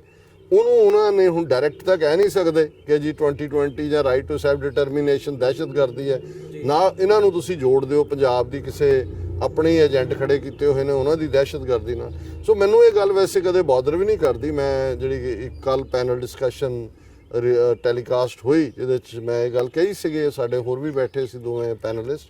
ਕਿ ਸਾਨੂੰ ਇਹਦੇ ਤੋਂ ਐਵੇਂ ਖੌਫਜ਼ਦਾ ਹੋਣ ਦੀ ਲੋੜ ਨਹੀਂ ਹੈ ਕਿ ਜੀ ਉਹਨਾਂ ਨੇ ਸਾਨੂੰ ਟੈਰਰਿਸਟ ਕਹਿ ਦਿੱਤਾ। ਹਾਂ, ਸਾਨੂੰ ਇਹ ਦੇਖਣ ਦੀ ਲੋੜ ਹੈ ਕਿ ਅਸੀਂ ਇਹਨਾਂ ਮੁਲਕਾਂ ਦੇ ਜਿਹੜੇ ਡਿਸੀਜਨ ਮੇਕਰ ਨੇ, ਓਪੀਨੀਅਨ ਮੇਕਰ ਨੇ, ਲਾਅ ਮੇਕਰ ਨੇ, ਉਹਨਾਂ ਤੱਕ ਗੱਲ ਕਿਵੇਂ ਪਹੁੰਚਾਉਣੀ ਹੈ, ਔਰ ਉਹਦੇ ਲਈ ਸਾਨੂੰ ਇਹਨਾਂ ਦਾ ਨੈਰੇਟਿਵ ਯੂਜ਼ ਕਰਨਾ ਪਏਗਾ। ਜੇ ਜਾਰਜ ਵਾਸ਼ਿੰਗਟਨ ਨੂੰ ਕਿਹੜਾ ਬ੍ਰਿਟਿਸ਼ ਕਲੋਨੀਅਲਸ ਨੇ ਟੈਰਰਿਸਟ ਨਹੀਂ ਸੀ ਬਣਾਇਆ ਹੋਇਆ, ਲੇਕਿਨ ਉਹ ਅਮਰੀਕਾ ਦਾ ਪਹਿਲਾ ਪ੍ਰੈਜ਼ੀਡੈਂਟ ਹੈ, ਅਮਰੀਕਾ ਦਾ ਜਿਹੜਾ ਕਨਸਟੀਟਿਊਸ਼ਨ ਵੀ ਉਹਨੇ ਦਿੱਤਾ, ਉਹਦੀ ਸਰਪ੍ਰਸਤੀ ਦੇ ਥੱਲੇ ਹੀ ਕਨਸਟੀਟਿਊਐਂਟ ਅਸੈਂਬਲੀ ਜਿਹੜੀ ਹੈ ਉਹ ਹੁੰਦੀ ਹੈ। ਇਸੇ ਤਰ੍ਹਾਂ ਅਸੀਂ ਸਮਝਦੇ ਹਾਂ, ਜਿਵੇਂ ਤੁਸੀਂ ISI ਦੀ ਗੱਲ ਕੀਤੀ, ਮੈਂ ਕੱਲ ਵੀ ਜਦੋਂ ਅਸੀਂ ਉਸ ਜਿਹੜਾ ਮੈਮੋਰੀਅਲ ਦੇ ਮੌਕੇ ਤੇ ਸੀ, ਘੱਟੋ ਘੱਟ 8-9 ਪਾਕਿਸਤਾਨੀ ਜਿਹੜੇ ਨੇ ਮੈਨੂੰ ਆ ਕੇ ਮਿਲੇ, ਇੱਕ ਦੋ ਤਾਂ ਪਰਿਵਾਰਾਂ ਦੇ ਨਾਲ ਸੀ, ਇੱਕ ਚੇਚਾ ਨਿਊ ਜਰਸੀ ਤੋਂ ਆਏ ਸੀ। ਉਹਨਾਂ ਨੇ ਕਿਹਾ ਜੀ ਅਸੀਂ ਤੁਹਾਡਾ ਪ੍ਰੋਗਰਾਮ ਦੇਖਦੇ ਔਰ ਮੈਂ ਤੁਹਾਨੂੰ ਹੀ ਮਿਲਣ ਦੀ ਚਾਹੁੰਦਾ ਸੀ, ਅਸੀਂ ਆਏ ਹਾਂ ਔਰ ਅਸੀਂ ਬਹੁਤ ਐਡਮਾਇਰ ਕਰਦੇ ਹਾਂ, ਤੁਸੀਂ ਕਸ਼ਮੀਰ ਦੀ ਗੱਲ ਵੀ ਕਰਦੇ ਹੋ, ਸਾਂਝਾਂ ਦੀ ਗੱਲ ਵੀ ਕਰਦੇ ਹੋ। ਇੱਕ ਜਿਹੜੇ ਲਾਹੌਰ ਤੋਂ ਆਏ ਹੋਏ ਸੀ, ਵਿਜ਼ਿਟ ਕਰ ਰਹੇ ਸੀ, ਉਹ ਆ ਕੇ ਉਹਨਾਂ ਨੇ ਕਿਹਾ ਜੀ ਤੁਸੀਂ ਕਰਤਾਰਪੁਰ ਕੋਰੀਡੋਰ ਜਿਹੜਾ ਉੱਥੇ ਇਨਫਰਾਸਟ੍ਰਕਚਰ ਬਣ ਰਿਹਾ ਹੈ, ਸਟੇਟ ਆਫ ਦਾ ਆਰਟ ਹੈ, ਤੁਸੀਂ ਸਾਡੇ ਕੋਲ ਆਓ, ਲਾਹੌਰ ਠਹਿਰੋ ਔਰ ਸਾਡੇ ਘਰ ਤੁਸੀਂ ਸਾਡੇ ਮਹਿਮਾਨ ਹੋਵੋਗੇ। ਔਰ ਇਸੇ ਤਰ੍ਹਾਂ ਹੋਰਨਾਂ ਨੇ ਵੀ ਆ ਕੇ, ਔਰ ਮੈਂ ਇਹ ਗੱਲ ਕਹਿਣੀ ਚਾਹੁੰਦਾ ਕਿ ਵੀ ਇੱਕ ਟ੍ਰੈਂਡ ਹੈ ਸਾਡੇ 'ਚ, ਕਿਉਂਕਿ ਇੱਕ ਲੰਮਾ ਵਕਤ ਜਿਸ ਕਿਸਮ ਦੇ ਹਿੰਦੂ ਥਾਟ ਦੇ ਪ੍ਰਚਾਰ ਨੇ ਸਾਨੂੰ ਪ੍ਰਭਾਵਿਤ ਕੀਤਾ, ਹੋਰ ਕਿਹੜਾ ਸਾਡੇ ਨਾਲ ਇੰਨੀ ਮੁਹੱਬਤ ਕਰਨ ਵਾਲਾ ਪਾਕਿਸਤਾਨੀਆਂ ਤੋਂ ਇਲਾਵਾ। ਔਰ ਮੈਂ ਸਮਝਦਾ ਵੀ ਠੀਕ ਹੈ, ਪਾਕਿਸਤਾਨ ਦੀਆਂ ਆਪਣੀਆਂ ਪ੍ਰੋਬਲਮਸ ਨੇ, ਉੱਥੇ ਥੋੜ੍ਹੀਆਂ ਬਹੁਤ ਅੱਪਰ ਲੈਵਲ ਦੇ ਉੱਤੇ ਸਿੱਖ ਫੈਕਟਰ ਨੂੰ ਸ਼ਾਇਦ ਕਈਆਂ ਨੇ ਬਹੁਤ ਵਾਰ ਨਾ ਸਮਝਿਆ ਹੋਏ, ਲੇਕਿਨ ਜੇ ਸਾਡੇ ਕੌਜ਼ ਨਾਲ ਕੋਈ ਹਮਦਰਦੀ ਕਰਦੇ, ਕੱਲ੍ਹ ਨੂੰ ਮੋਰ ਐਗਰੈਸਿਵਲੀ ਵੀ ਸਾਡੀ ਸਪੋਰਟ ਤੇ ਆ ਸਕਦਾ ਤੇ ਉਹ ਪਾਕਿਸਤਾਨ ਮੁਲਕ ਹੈ। ਸੋ ISI ਉਹਨਾਂ ਦੀ state of the art intelligence agency ਹੈ, ਉਹਨਾਂ ਨੇ ਜੇ ਆਪਣੇ ਮੁਲਕ ਨੂੰ ਡਿਫੈਂਡ ਨਹੀਂ ਕਰਨਾ ਤੇ ਇਹਨਾਂ ਦਾ, ਕਿਉਂਕਿ ਹੁਣ ਇਹ ਕਿਉਂ ਨਹੀਂ ਇਹ ਚਾਰਜ ਲਾਉਂਦੇ ਸਾਡੇ ਤੇ ਕਿ ਜੀ ਇਹ CIA ਲਈ ਕੰਮ ਕਰਦੇ ਨੇ ਜਾਂ ਕੈਨੇਡੀਅਨ ਜਿਹੜਾ ਉਹ ਸੀਸਸ ਲਈ ਕੰਮ ਕਰਦੇ ਨੇ। ਜੇ ਅਸੀਂ ਇਹਨਾਂ ਮੁਲਕਾਂ ਦੇ ਸ਼ਹਿਰੀ ਹਾਂ ਤੇ ਜ਼ਾਹਰ ਹੈ ਇਹਨਾਂ ਦੀਆਂ ਏਜੰਸੀਆਂ ਸਾਨੂੰ, ਇਹਨਾਂ ਨੂੰ CIA ਨੂੰ ਨਹੀਂ ਪਤਾ ਵੀ ਉੱਥੇ ਕੀ ਹੋ ਰਿਹਾ, ਉਹ ਇਸ ਲਈ ISI ਨੂੰ ਟਾਰਗੇਟ ਕਰਦੇ ਨੇ। ਦੁਸ਼ਮਣ ਵੀ ਸਮਝਦਾ ਵੀ ਅਲਟੀਮੇਟਲੀ ਜੇ ਕੋਈ ਸਾਡੀ ਮਦਦ ਤੇ ਕਦੇ ਆਏਗਾ, ਇੱਕ ਤਾਂ ਸਾਡੇ ਗਵਾਂਢੀ ਮੁਲਕ ਹੈ, ਸਾਡੀ ਤਹਿਜ਼ੀਬ ਹੈ, ਸਾਡੇ ਇਤਿਹਾਸਕ ਗੁਰਦੁਆਰੇ ਨੇ, ਸੋ ਜਿਹਨੂੰ ਦੁਸ਼ਮਣ ਸਮਝਦਾ ਹੈ ਕਿ ਵੀ ਸਾਡੇ ਸਭ ਤੋਂ ਕਰੀਬ ਨੇ ਔਰ ਕੱਲ੍ਹ ਨੂੰ ਜਿਹੜੇ ਨਹੀਂ ਵੀ ਕਰੀਬ ਉਹ ਵੀ ਕਰੀਬ ਆਉਣਗੇ, ਤੇ ਅਸੀਂ ਕ੍ਰਿੰਜ ਕਰੀਏ ਇਸ ਗੱਲ ਦੇ ਉੱਤੇ ਜੀ ਸਾਨੂੰ ਇਹ ਕਹਿ ਦਿੱਤਾ ਜਾਂ ਉਹ ਕਹਿ ਦਿੱਤਾ, ਜਾਂ ਇੱਕ ਅੱਧੀ ਘਟਨਾ ਕਹਿ ਕੇ ਜੀ ਇਵੇਂ ਹੋ ਗਿਆ ਉਵੇਂ ਹੋ ਗਿਆ, ਅਸੀਂ ਉਸ ਇਹ ਨਹੀਂ। ਮੈਂ ਸਮਝਦਾ ਵੀ ਇਸ ਕਿਸਮ ਦਾ ਜਿਹੜਾ ਪ੍ਰਚਾਰ ਕਰਨ ਵਾਲੇ ਨੇ ਜਾਂ ਗੱਲਾਂ ਕਰਨ ਵਾਲੇ ਨੇ, ਦੁਸ਼ਮਣ ਤਾਂ ਕਰਦਾ ਹੀ ਹੈ। ਆਪਣੇ 'ਚ ਵੀ ਕੁਛ ਨੇ ਜਿਹੜੇ ਹਰ ਗੱਲ ਨੂੰ ਜਿਹੜਾ ਉਹ ਡਿਫਰੈਂਟ ਇੱਕ ਪ੍ਰਿਜ਼ਮ ਤੋਂ ਦੇਖਦੇ ਨੇ। ਸੋ ਮੈਂ ਸਮਝਦਾ ਹਾਂ ਵੀ ਇਹ ਸਾਡੇ ਲਈ ਸਾਨੂੰ ਕੋਈ ਫਰਕ ਨਹੀਂ ਪੈਂਦਾ ਕੌਣ ਸਾਡੀ ਮਦਦ ਕਰੇ, ISI ਕਰੇ ਕਿ CIA ਕਰੇ ਕਿ ਸੀਸਸ ਕਰੇ ਕਿ UK ਦੀਆਂ ਏਜੰਸੀਆਂ ਕਰਨਗੇ, ਕੋਈ ਹੋਰ ਕਰੇ, ਪਰ ਅਸੀਂ ਇਹ ਸਮਝਦੇ ਹਾਂ ਕਿ ਸਾਡਾ cause well within the ambit of UN charter ਹੈ, ਜੀ ਇੰਟਰਨੈਸ਼ਨਲ ਲਾਅ ਦੇ ਥੱਲੇ ਹੈ, ਰਾਈਟ ਆਫ ਸੈਲਫ ਡਿਟਰਮੀਨੇਸ਼ਨ ਸਾਡਾ ਹੱਕ ਹੈ, ਔਰ ਅਸੀਂ ਇਹਨਾਂ ਮੁਲਕਾਂ 'ਚ ਰਹਿੰਦੇ ਹਾਂ, ਇਹਨਾਂ ਦੇ ਕਾਨੂੰਨਾਂ ਦੀ ਜ਼ਦ 'ਚ ਰਹਿੰਦੇ ਹੀ ਕੰਮ ਕਰ ਰਹੇ ਹਾਂ। ਤੇ ਉਸ ਧਰਤੀ ਦੇ ਉੱਤੇ ਜੇ ਸਾਡੇ ਸ਼ਹੀਦ ਜਿਨ੍ਹਾਂ ਨੇ ਆਪਣੇ ਘਰ-ਬਾਰ ਛੱਡੇ ਔਰ ਸਟੇਟ ਤੇ ਮਾਈਟ ਨੂੰ ਚੈਲੰਜ ਕੀਤਾ ਉਹ ਨਾ ਹੁੰਦੇ ਤੇ ਅੱਜ ਅਸੀਂ ਇਸ ਗੱਲ ਕਰਨ ਦੇ ਹੀ ਕਾਬਲ ਨਾ ਹੁੰਦੇ ਜਿਹੜੀ ਕਿ ਅਸੀਂ ਆਜ਼ਾਦੀ ਦੀ ਇੱਥੇ ਬਹਿ ਕੇ ਕਰ ਰਹੇ ਹਾਂ। ਸੋ ਮੈਂ ਸਮਝਦਾ ਹਾਂ ਵੀ ਇਹ ਹੁੰਦਾ ਹੈ ਹਮੇਸ਼ਾ ਹੀ, ਜਿਵੇਂ ਅਮਰੀਕਨਾਂ ਦੀ ਐਕਸਪ੍ਰੈਸ਼ਨ ਹੈ ਕਿ one man's terrorist is other man's freedom fighter। ਸੋ ਇਹ ਕੋਈ ਫਿਕਰ ਵਾਲੀ ਗੱਲ ਨਹੀਂ ਹੈ ਕਿ ਸਾਨੂੰ ਕਿਸੇ ਨੇ ਟੈਰਰਿਸਟ ਕਹਿ ਦਿੱਤਾ ਜਾਂ ਕਿਸੇ ਹੋਰ ਦੇ ਨਾਲ ਜੋੜ। ਜੀ, ਤੇ ਖਾਸ ਤੌਰ ਤੇ ਮੋਦੀ ਸਰਕਾਰ ਦੇ ਹੋਂਦ ਦੇ ਵਿੱਚ ਦੁਬਾਰਾ ਆਉਣ ਤੋਂ ਬਾਅਦ ਕੀ ਸਮਝਦੇ ਹੋ, ਕੀ ਚੇਂਜਸ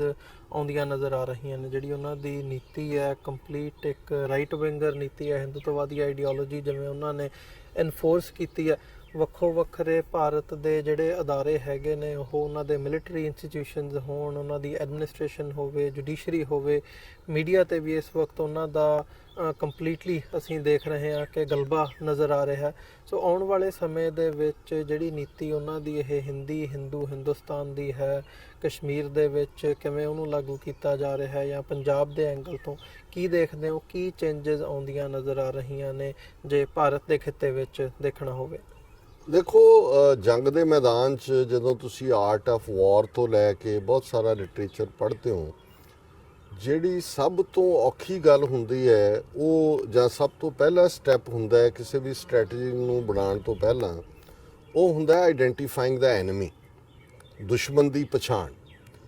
ਹਿੰਦੂ ਸਪੈਲ ਥੱਲੋਂ ਸਿੱਖ ਕਿਉਂ ਨਹੀਂ ਨਿਕਲੇ ਜਾਂ 47 ਦੇ ਦੌਰ 'ਚ ਅਸੀਂ ਕਿਉਂ ਉਸ ਅਹਿਮਖਾਨਾ ਲੀਡਰਸ਼ਿਪ ਦੀ ਬਦੌਲਤ ਫਸੇ ਇਹਨਾਂ ਦੀ ਕੈਦ 'ਚ, ਕਿ ਸਾਡੇ ਇਸ ਸਾਰੇ ਪੀਰੀਅਡ 'ਚ ਜਿਹੜਾ ਹਿੰਦੂ ਡੋਮੀਨੈਂਸ ਦੀ ਗੱਲ ਹੈ ਉਹ ਆਈਡੈਂਟੀਫਾਈ ਨਹੀਂ ਸੀ ਹੋਈ ਕ੍ਰਿਸਟਲ ਕਲੀਅਰ, ਕਿਉਂਕਿ ਪਹਿਲਾਂ ਹਿੰਦੂ ਕੋ-ਸਲੇਵ ਸੀ ਸਾਡੇ ਤੋਂ, ਸਿੱਖ ਧਰਮ ਆਉਣ ਤੋਂ ਪਹਿਲਾਂ ਤੋਂ ਚੱਲ ਰਿਹਾ ਸੀ ਬਾਹਰਲਿਆਂ ਦਾ। ਦੂਜਾ ਸਿੱਖ ਜਦੋਂ ਆਜ਼ਾਦੀ ਦੀ ਡਗਰ ਤੇ ਨਿਕਲੇ ਇਹ ਪਿੱਛੇ ਲੁਕ ਗਏ ਉਹ ਸਾਰੇ ਦੇ ਥੱਲੇ।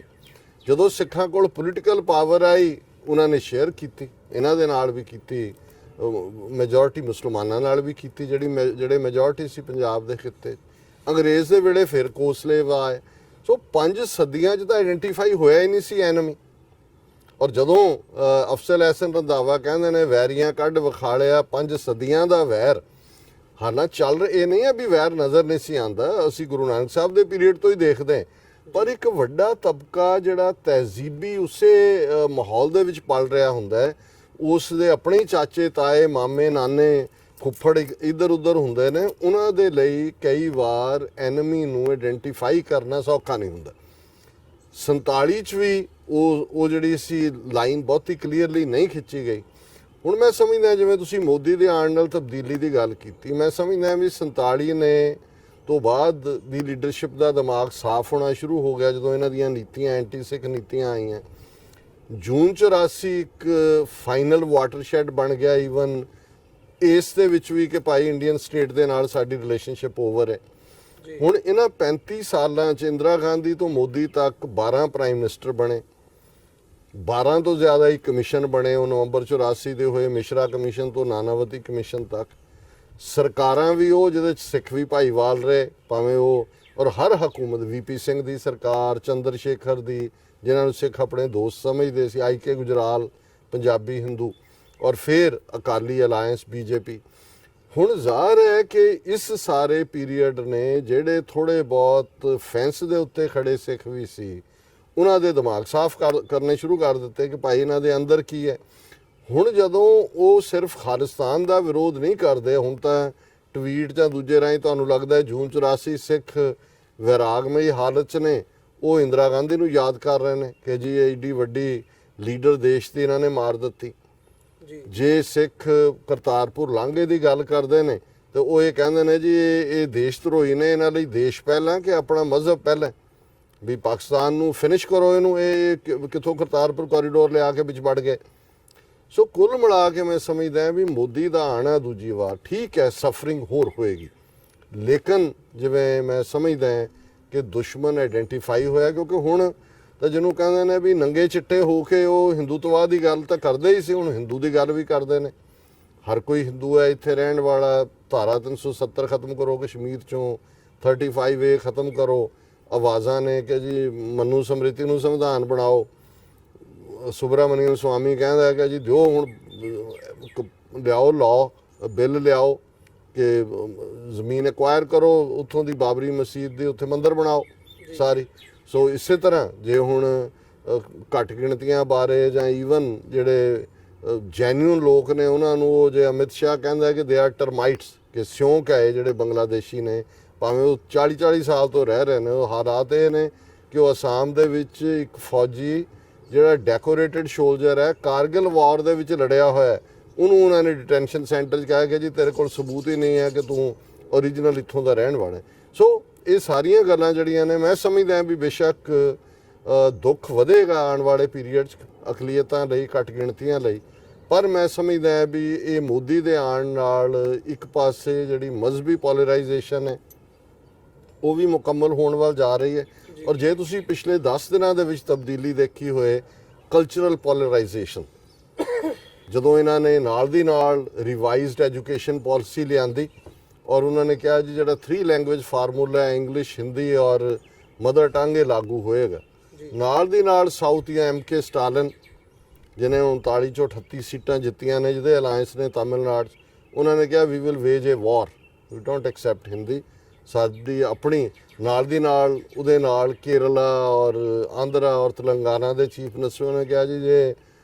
ਜਿਹੜਾ ਦਰਾਵੜ ਨਾਡੂ ਦੇਸ਼ ਦੀ ਗੱਲ ਹੋਏਗੀ ਤਾਂ we will lobby for it. ਉਹ ਗੱਲ ਖਲੋ ਗਈ। ਸੋ ਮਤਲਬ ਸਾਊਥ ਜਿਹੜਾ ਆਲਰੇਡੀ ਜਿਹੜੀ ਹੈ ਉਹਨਾਂ ਦੀ ਅਨਈਜ਼ੀ ਰਿਲੇਸ਼ਨਸ਼ਿਪ ਸੀ 50s ਚੋਂ, ਪਰ ਜਦੋਂ IT ਸੈਕਟਰ ਆਇਆ ਉਹਨਾਂ ਨੂੰ ਖਾਸੀ ਉਹਦੇ 'ਚ ਹਿੱਸੇਦਾਰੀ ਮਿਲੀ ਉਹਨਾਂ ਦੀ, ਔਰ ਫਿਰ ਨਰਸਿਮਹਾ ਰਾਓ ਆਂਧਰਾ ਦਾ ਪ੍ਰਾਈਮ ਮਿਨਿਸਟਰ ਬਣ ਗਿਆ, ਪਾਵਰ 'ਚ ਵੀ ਆ ਗਏ। ਉਹ ਥੋੜ੍ਹਾ ਜਿਹਾ ਡਾਊਨ ਚਲਾ ਗਿਆ ਸੀ ਉਹਨਾਂ ਨੂੰ, ਪਰ ਹੁਣ ਉਹਨਾਂ ਨੂੰ ਰਿਅਲਾਈਜ਼ ਹੋਣਾ ਸ਼ੁਰੂ ਹੋਇਆ ਕਿ ਵੀ ਇਹ ਟੈਕਸ ਪੇਅਰ ਅਸੀਂ ਬਣ ਗਏ। ਸਭ ਤੋਂ ਵੱਧ ਫਾਇਦਾ ਹੈ ਜਿਹੜੀਆਂ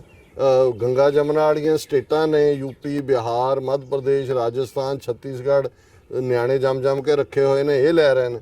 ਹੁਣ ਗੱਲ ਸਿਰਫ ਇਹ ਨਹੀਂ ਹੈ ਸਾਊਥ ਦੀ। ਜੇ ਅਸੀਂ 3 ਦਿਨ ਪਹਿਲਾਂ ਦੇਖਿਆ ਹੋਏ ਰਾਜ ਠਾਕਰੇ, ਹੁਣ ਜਦੋਂ ਤੁਸੀਂ ਹਿੰਦੂਤਵਾ ਕਰੰਟ ਜਾਂ ਹਿੰਦੂ ਇਹ ਆਪਣੀ ਤਹਿਜ਼ੀਬ ਦੀ ਗੱਲ ਕਰਦੇ ਨੇ, 2 ਹੀ ਮਰਾਠੇ ਔਰ ਰਾਜਪੂਤ। ਸਿੱਖਾਂ ਨੂੰ ਵੀ ਆਪਣੇ ਖਾਤੇ 'ਚ ਲਿਆਉਂਦੇ ਨੇ, ਪਰ ਸਿੱਖ ਸਿਰ ਕੱਢ ਲੈਂਦੇ ਨੇ ਵੀ ਸਾਡਾ ਆਪਣਾ ਰੈਵੋਲੂਸ਼ਨ ਹੈ, ਤੁਹਾਡੇ ਹਿੰਦੂ। ਪਰ ਮਰਾਠੇ ਤੇ ਰਾਜਪੂਤਾਂ ਦਾ ਸ਼ਿਵਾਜੀ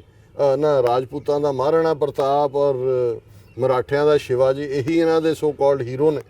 ਹੁਣ ਉਹਨਾਂ 'ਚੋਂ ਇੱਕ ਹੀਰੋ ਦੇ ਫਾਲੋਅਰ ਜਿਹੜੇ ਕਹਿੰਦੇ ਨੇ ਪਾਸੇ ਰੱਖੋ ਆਪਣੀ ਇਹ ਜ਼ੁਬਾਨ ਹਿੰਦੀ, ਸਾਡੀ ਮਦਰ ਟੰਗ ਮਰਾਠੀ ਹੈ।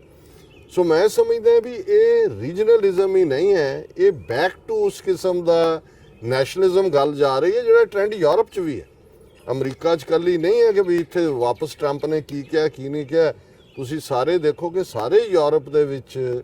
ਇਹ ਆਪਣਾ ਨੈਸ਼ਨਲ ਪ੍ਰਾਈਡ ਦੇ ਨਾਂ ਥੱਲੇ ਜਿਹੜੀਆਂ ਨੇ ਮੂਵਮੈਂਟਸ ਖੜੀਆਂ ਹੋ ਰਹੀਆਂ ਨੇ। ਔਰ ਇਹ ਸਬ ਕੰਟੀਨੈਂਟ ਜਿਹੜਾ ਹੈ ਇਹ ਅਲਟੀਮੇਟਲੀ ਉਸ ਸਾਰੇ ਲਾਈਨ ਦੇ ਉੱਤੇ ਹੀ ਡਿਵਾਈਡ ਹੋਏਗਾ, ਜਿਵੇਂ ਕਿ ਅਲਟੀਮੇਟਲੀ ਸੋਵੀਅਤ ਯੂਨੀਅਨ ਦੇ ਵਿੱਚ ਜਦੋਂ ਟੁੱਟਿਆ 15 ਉਹਦੇ 'ਚੋਂ ਦੇਸ਼ ਨਿਕਲੇ। ਹੁਣ ਕੱਲ੍ਹ ਇੱਕ ਕਪਲ ਯੂਕਰੇਨ ਦਾ ਜਿਹੜਾ ਹੈ ਉਹ ਆ ਕੇ ਖਲੋ ਗਿਆ। ਉਹ ਸਾਡੇ ਇੱਕ ਐਕਟਿਵਿਸਟ ਜਿਹੜੇ ਉੱਥੋਂ ਕੈਲੀਫੋਰਨੀਆ ਤੋਂ ਆਏ ਸੀ, ਉਹਨਾਂ ਨੂੰ ਪੁੱਛਣ ਲੱਗਾ ਇਹ ਕੀ ਹੈ। ਉਹਨਾਂ ਨੇ ਕਿਹਾ ਜੀ ਇਹ, ਉਹਨਾਂ ਨੇ ਕਿਹਾ ਜੀ ਤੁਸੀਂ ਪਾਰਟ ਆਫ ਇੰਡੀਆ ਨਹੀਂ। ਉਹਨੇ ਕਿਹਾ ਜੀ ਅਸੀਂ ਉਵੇਂ ਹੀ ਪਾਰਟ ਆਫ ਇੰਡੀਆ ਜਿਵੇਂ ਤੁਸੀਂ ਪਾਰਟ ਆਫ ਸੋਵੀਅਤ ਯੂਨੀਅਨ ਸੀ। ਉਹ ਹੱਸਣ ਲੱਗ ਪਿਆ, ਕਹਿੰਦਾ ਯੂ ਨੋ ਟੂ ਮਚ। ਉਹਨੇ ਕਿਹਾ ਵੀ ਜਿਵੇਂ ਤੁਹਾਨੂੰ ਦੱਬ ਕੇ ਰੱਖਿਆ ਹੋਇਆ ਸੀ, ਤੁਸੀਂ ਯੂਕਰੇਨੀਅਨ ਸੀ ਪਰ ਤੁਹਾਨੂੰ ਵਧੋ ਵਧੀ ਸੋਵੀਅਤ ਯੂਨੀਅਨ ਦੇ ਸਿਟੀਜ਼ਨ ਬਣਾਇਆ ਹੋਇਆ ਸੀ। ਹੁਣ ਤੁਸੀਂ ਯੂਕਰੇਨੀਅਨ ਆਪਣੇ ਆਪ ਨੂੰ ਕਹਾਣ 'ਚ ਫਖਰ ਮਹਿਸੂਸ ਕਰਦੇ ਹੋ ਕਿ ਤੁਹਾਡਾ ਮੁਲਕ ਹੈ। ਉਹਨੇ ਕਿਹਾ ਜੀ ਅਸੀਂ ਵੀ ਉਸੇ ਰੋਸਟ 'ਤੇ ਚੜ੍ਹ ਰਹੇ, ਸਾਨੂੰ ਵੀ ਬਦੋ ਬਦੀ ਇੰਡੀਆ ਦੇ ਵਿੱਚ ਨਿਊੜ ਕੇ ਰੱਖਿਆ ਜਿਵੇਂ ਸੋਵੀਅਤ ਯੂਨੀਅਨ ਦੇ ਨਾਂ ਥੱਲੇ ਤੁਹਾਨੂੰ ਸੀ, ਅਸੀਂ ਵੀ ਜਿਹੜਾ ਆਪਣਾ ਆਜ਼ਾਦ ਮੁਲਕ ਖਾਲਿਸਤਾਨ ਰਹਿਣ ਜਾ ਰਹੇ। ਸੋ ਮੈਂ ਸਮਝਦਾ ਵੀ ਇਹ ਮੋਦੀ ਦੀ ਆਮਦ ਇਸ ਐਂਗਲ ਤੋਂ ਇੱਕ ਪੋਜ਼ਿਟਿਵ ਨਤੀਜਾ ਹੀ ਦੇਗੀ as far as the freedom struggle of Sikhs, Kashmiris, north east ਦਾ, ਔਰ ਈਵਨ ਸਾਊਥ ਤਾਮਿਲ ਔਰ ਮਰਾਠਾ ਨੈਸ਼ਨਲਿਜ਼ਮ ਦੀ ਗੱਲ ਵੀ ਕਰੀਏ ਤੇ ਇਹ ਰੁਝਾਨ ਆਉਣ ਵਾਲੇ ਪੀਰੀਅਡ 'ਚ ਹੋਰ ਵੀ ਤਿੱਖੇ ਹੋਣਗੇ। ਤੁਹਾਨੂੰ ਲੱਗਦਾ ਵੀ ਜਿਹੜੀਆਂ ਤੁਸੀਂ ਰੀਜਨਲਿਜ਼ਮ ਦੀ ਗੱਲ ਕੀਤੀ ਹੈ ਸਟੇਟਾਂ, ਹੁਣ ਉਹ ਕਰਨਾਟਕਾ, ਤਾਮਿਲਨਾਡੂ ਹੋਵੇ ਜਾਂ ਮਹਾਰਾਸ਼ਟਰ ਦੇ ਵਿੱਚ ਆਪਣੀ ਲੈਂਗੁਏਜ ਦੇ ਲਈ ਪਿਆਰ ਹੈਗਾ, ਤੇ ਇਦਾਂ ਹੀ ਕਸ਼ਮੀਰ, ਪੰਜਾਬ ਜਾਂ ਉਧਰ ਈਸਟ ਸਾਈਡ ਦੇ ਵਿੱਚ ਦੇਖਿਆ ਜਾਵੇ, ਤੇ ਇਹ ਜਿਹੜੀ ਰੀਜਨਲ ਪੋਲਿਟਿਕਸ ਹੈਗੀ ਹੈ ਇਹ ਕਿਤੇ ਨਾ ਕਿਤੇ ਫਾਇਦਾ ਦੇ ਸਕਦੀ ਹੈ ਪੰਜਾਬ ਨੂੰ ਜਾਂ ਕਸ਼ਮੀਰ ਨੂੰ, ਜਦੋਂ ਆਜ਼ਾਦੀ ਦੇ ਐਂਗਲ ਤੋਂ ਦੇਖਦੇ ਹਾਂ, ਕਿਤੇ ਨਾ ਕਿਤੇ ਕੋਈ ਅਲਾਇੰਸ ਦੀ ਗੱਲ ਜਾਂ ਅਦਰਵਾਈਜ਼ ਕੋਈ ਹੋਰ ਹੈਲਪ ਦੀ ਗੱਲ ਜਦੋਂ ਹੁੰਦੀ ਹੈ ਆਪਸੀ ਸਾਂਝ ਦੀ? ਦੇਖੋ, ਹੁਣ ਉਹ ਜ਼ਮਾਨੇ ਤਾਂ ਨਹੀਂ ਰਹੇ ਕਿ ਵੀ ਤੁਹਾਨੂੰ ਕੋਈ ਬਾਹਰੋਂ ਅਟੈਕ ਕਰਕੇ ਲਿਬਰੇਟ ਕਰਵਾ ਸਕਦਾ ਹੈ ਜਾਂ ਬਾਹਰੋਂ ਅਟੈਕ ਕਰਕੇ ਕੋਈ ਜਿਹੜਾ ਹੈ ਉਹ ਆਜ਼ਾਦੀ ਦੇ ਸਕਦਾ ਹੈ। ਉਹ ਅਸੀਂ ਜੇ ਕਸ਼ਮੀਰ ਦੇ ਮੁੱਦੇ ਤੇ ਦੇਖੀਏ ਤੇ ਪਾਕਿਸਤਾਨ ਨੇ 1948 ਤੋਂ ਲੈ ਕੇ 65, 71, ਫਿਰ ਅਸੀਂ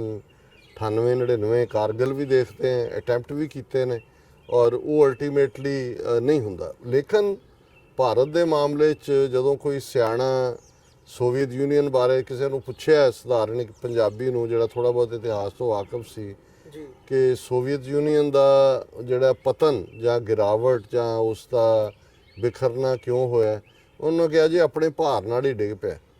ਹੁਣ ਜ਼ਾਹਰ ਹੁੰਦਾ ਹੈ ਵੀ ਜਦੋਂ ਤੁਸੀਂ ਭਾਰ ਆਪਣਾ ਇੰਨਾ ਕੁ ਲੱਦਦੇ ਜਾਂਦੇ ਹੋ,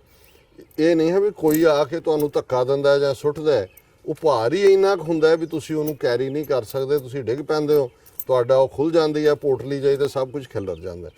ਸੋ ਜ਼ਾਹਰ ਹੈ ਭਾਰ ਨਾਲ ਡਿੱਗਣਾ ਇਸ ਲਈ ਵੀ ਜਦੋਂ ਤੁਸੀਂ ਲੋਕਾਂ ਦੀਆਂ ਐਸਪੀਰੇਸ਼ਨਸ ਨੂੰ ਤਾਕਤ ਦੇ ਨਾਲ ਦਬਾਉਂਦੇ ਹੋ, ਤਾਕਤ ਦੇ ਲਈ ਜਦੋਂ ਫੌਜ ਰੱਖੀ ਜਾਂਦੀ ਹੈ, ਫੌਜ 'ਤੇ ਖਰਚੇ ਹੁੰਦੇ ਨੇ, ਅਨਈਜ਼ੀਨੈਸ ਹੁੰਦੀ ਹੈ, ਇਨਵੈਸਟਮੈਂਟ ਨਹੀਂ ਹੁੰਦੀ, ਹੌਲੀ ਹੌਲੀ ਇਹੀ ਕੰਮ ਸੋਵੀਅਤ ਯੂਨੀਅਨ ਨੇ ਕੀਤਾ ਸੀ ਕਿ ਉਹ ਅਫਗਾਨਿਸਤਾਨ 'ਚ ਫਸ ਗਏ, ਉਸ ਤੋਂ ਪਹਿਲਾਂ ਚੈਕੋਸਲੋਵਾਕੀਆ, ਹੰਗਰੀ 'ਚ ਜਾ ਵੜੇ ਸੀ, ਐਕਸਪੈਂਸ਼ਨਿਸਟ ਡਿਜ਼ਾਈਨ ਸੀ। ਸੋ ਅੱਜ ਜਿਵੇਂ ਹਿੰਦੂ ਤਵੀਆਂ ਦੇ ਐਕਸਪੈਂਸ਼ਨਿਸਟ ਡਿਜ਼ਾਈਨ ਨੇ, ਆਪਣੇ ਨੇਬਰਸ ਦੇ ਹਵਾਲੇ ਨਾਲ ਵੀ ਕੋਈ ਐਡਜਸਟਿੰਗ ਲਾਈਨ ਨਹੀਂ ਹੈ। ਵਿਦਨ ਕੰਟਰੀ ਜਿਹੜਾ ਉਹ ਲੋਕਾਂ ਦੀਆਂ ਆਜ਼ਾਦੀਆਂ ਯੂਸਰਪ ਕਰਨ ਦੀ ਲਾਈਨ ਹੈ। ਔਰ ਗੱਲ ਸਿਰਫ ਇਹਨਾਂ ਕੌਮੀਅਤਾਂ ਦੀ ਨਹੀਂ ਹੈ, ਤੁਸੀਂ ਦੇਖੋ ਕਿ ਵੀ ਕਿਵੇਂ ਜਿਹੜੇ ਉਹਨਾਂ ਦੇ ਆਪਣੇ ਲਿਬਰਲ ਥਿੰਕਰ ਨੇ ਜੀ, ਉਹ ਉਹਨਾਂ ਦੇ ਜਿਹੜੇ ਨੇ ਦਹਿਸ਼ਤਗਰਦ ਪਹੁੰਚ ਦਾ ਸ਼ਿਕਾਰ ਹੋਏ ਨੇ। ਉਹ ਜਿਹੜੀ ਆ ਗੌਰੀ ਲੰਕੇਸ਼ ਜਰਨਲਿਸਟ ਹੋਏ, ਕੁਲਬੁਰਜੀ ਸਕਾਲਰ ਹੋਏ, ਜਾਂ ਈਵਨ ਜਿਹੜੇ ਪੱਤਰਕਾਰ ਮਾੜੇ ਮੋਟੇ ਵੀ ਗੱਲ ਕਰਦੇ ਨੇ ਉਹਨਾਂ ਦੇ ਉੱਤੇ ਅਟੈਕ ਹੁੰਦੇ ਨੇ, ਟ੍ਰੋਲਿੰਗ ਹੁੰਦੀ ਹੈ। ਸੋ ਜਿੱਥੇ ਇੰਨੀ ਇਨਟੋਲਰੈਂਟ ਸੁਸਾਇਟੀ ਹੋ ਰਹੀ ਹੈ ਔਰ ਇਹਨਾਂ ਦਾ ਸੂਡੋ ਨੈਸ਼ਨਲਿਜ਼ਮ ਕਿਸ ਹੱਦ ਤੱਕ ਜਾ ਰਿਹਾ ਹੈ। ਹੁਣ ਇੰਗਲੈਂਡ ਦੇ ਵਿੱਚ ਟੈਸਟ ਚੱਲ ਰਹੇ ਨੇ, ਮਹਿੰਦਰ ਧੋਨੀ ਕੱਲ ਜਦੋਂ ਵਿਕਟ ਕੀਪਰ ਉਹਨੇ ਜਿਹੜੇ ਦਸਤਾਨੇ ਪਾਏ ਹੋਏ ਨੇ, ਉਹਨੂੰ ਆਨਰਰੀ ਰੈਂਕ ਲੈਫਟੀਨੈਂਟ ਕਰਨਲ ਦਾ ਕਿਸੇ ਨੇ ਦਿੱਤਾ, ਜਿਨ੍ਹਾਂ ਦਾ ਉਹ ਡਰੈਗਨ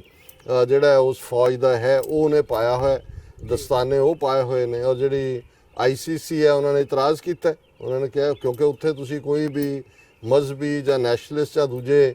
ਪ੍ਰੋਪੇਗੇਟ ਨਹੀਂ ਕਰ ਸਕਦੇ, ਔਰ ਤੁਸੀਂ ਸਾਰੇ ਭਾਰਤ ਦੇ ਵਿੱਚ ਇਸ ਮੁੱਦੇ ਦੇ ਉੱਤੇ ਉਹਨਾਂ ਦੀਆਂ ਮਿਨਿਸਟਰਾਂ ਤੋਂ ਲੈ ਕੇ ਲੋਕਾਂ ਤੱਕ ਦੇਖੋ, ਉਹ ICC ਨੂੰ ਕੋਸ ਰਹੇ ਨੇ, ਕਹਿੰਦੇ ਕੀ ਗਲਤ ਹੈ। ਮਹਿੰਦਰ ਸਿੰਘ ਧੋਨੀ ਨੇ ਜੇ ਫੌਜ ਦਾ ਉਹ ਪਾਇਆ ਡਰੈਗਨ ਦਾ, ਔਰ ਉਹ ਪਰੰਪਰਾ ਹੈ ਸਾਡੀ, ਉਹ ਫੌਜ ਨਾਲ ਪਿਆਰ ਦਾ ਇਜ਼ਹਾਰ ਹੈ, ਸਾਡੀ ਫੌਜ ਇਹ ਤੇ ਸਾਡੀ ਫੌਜ ਉਹ।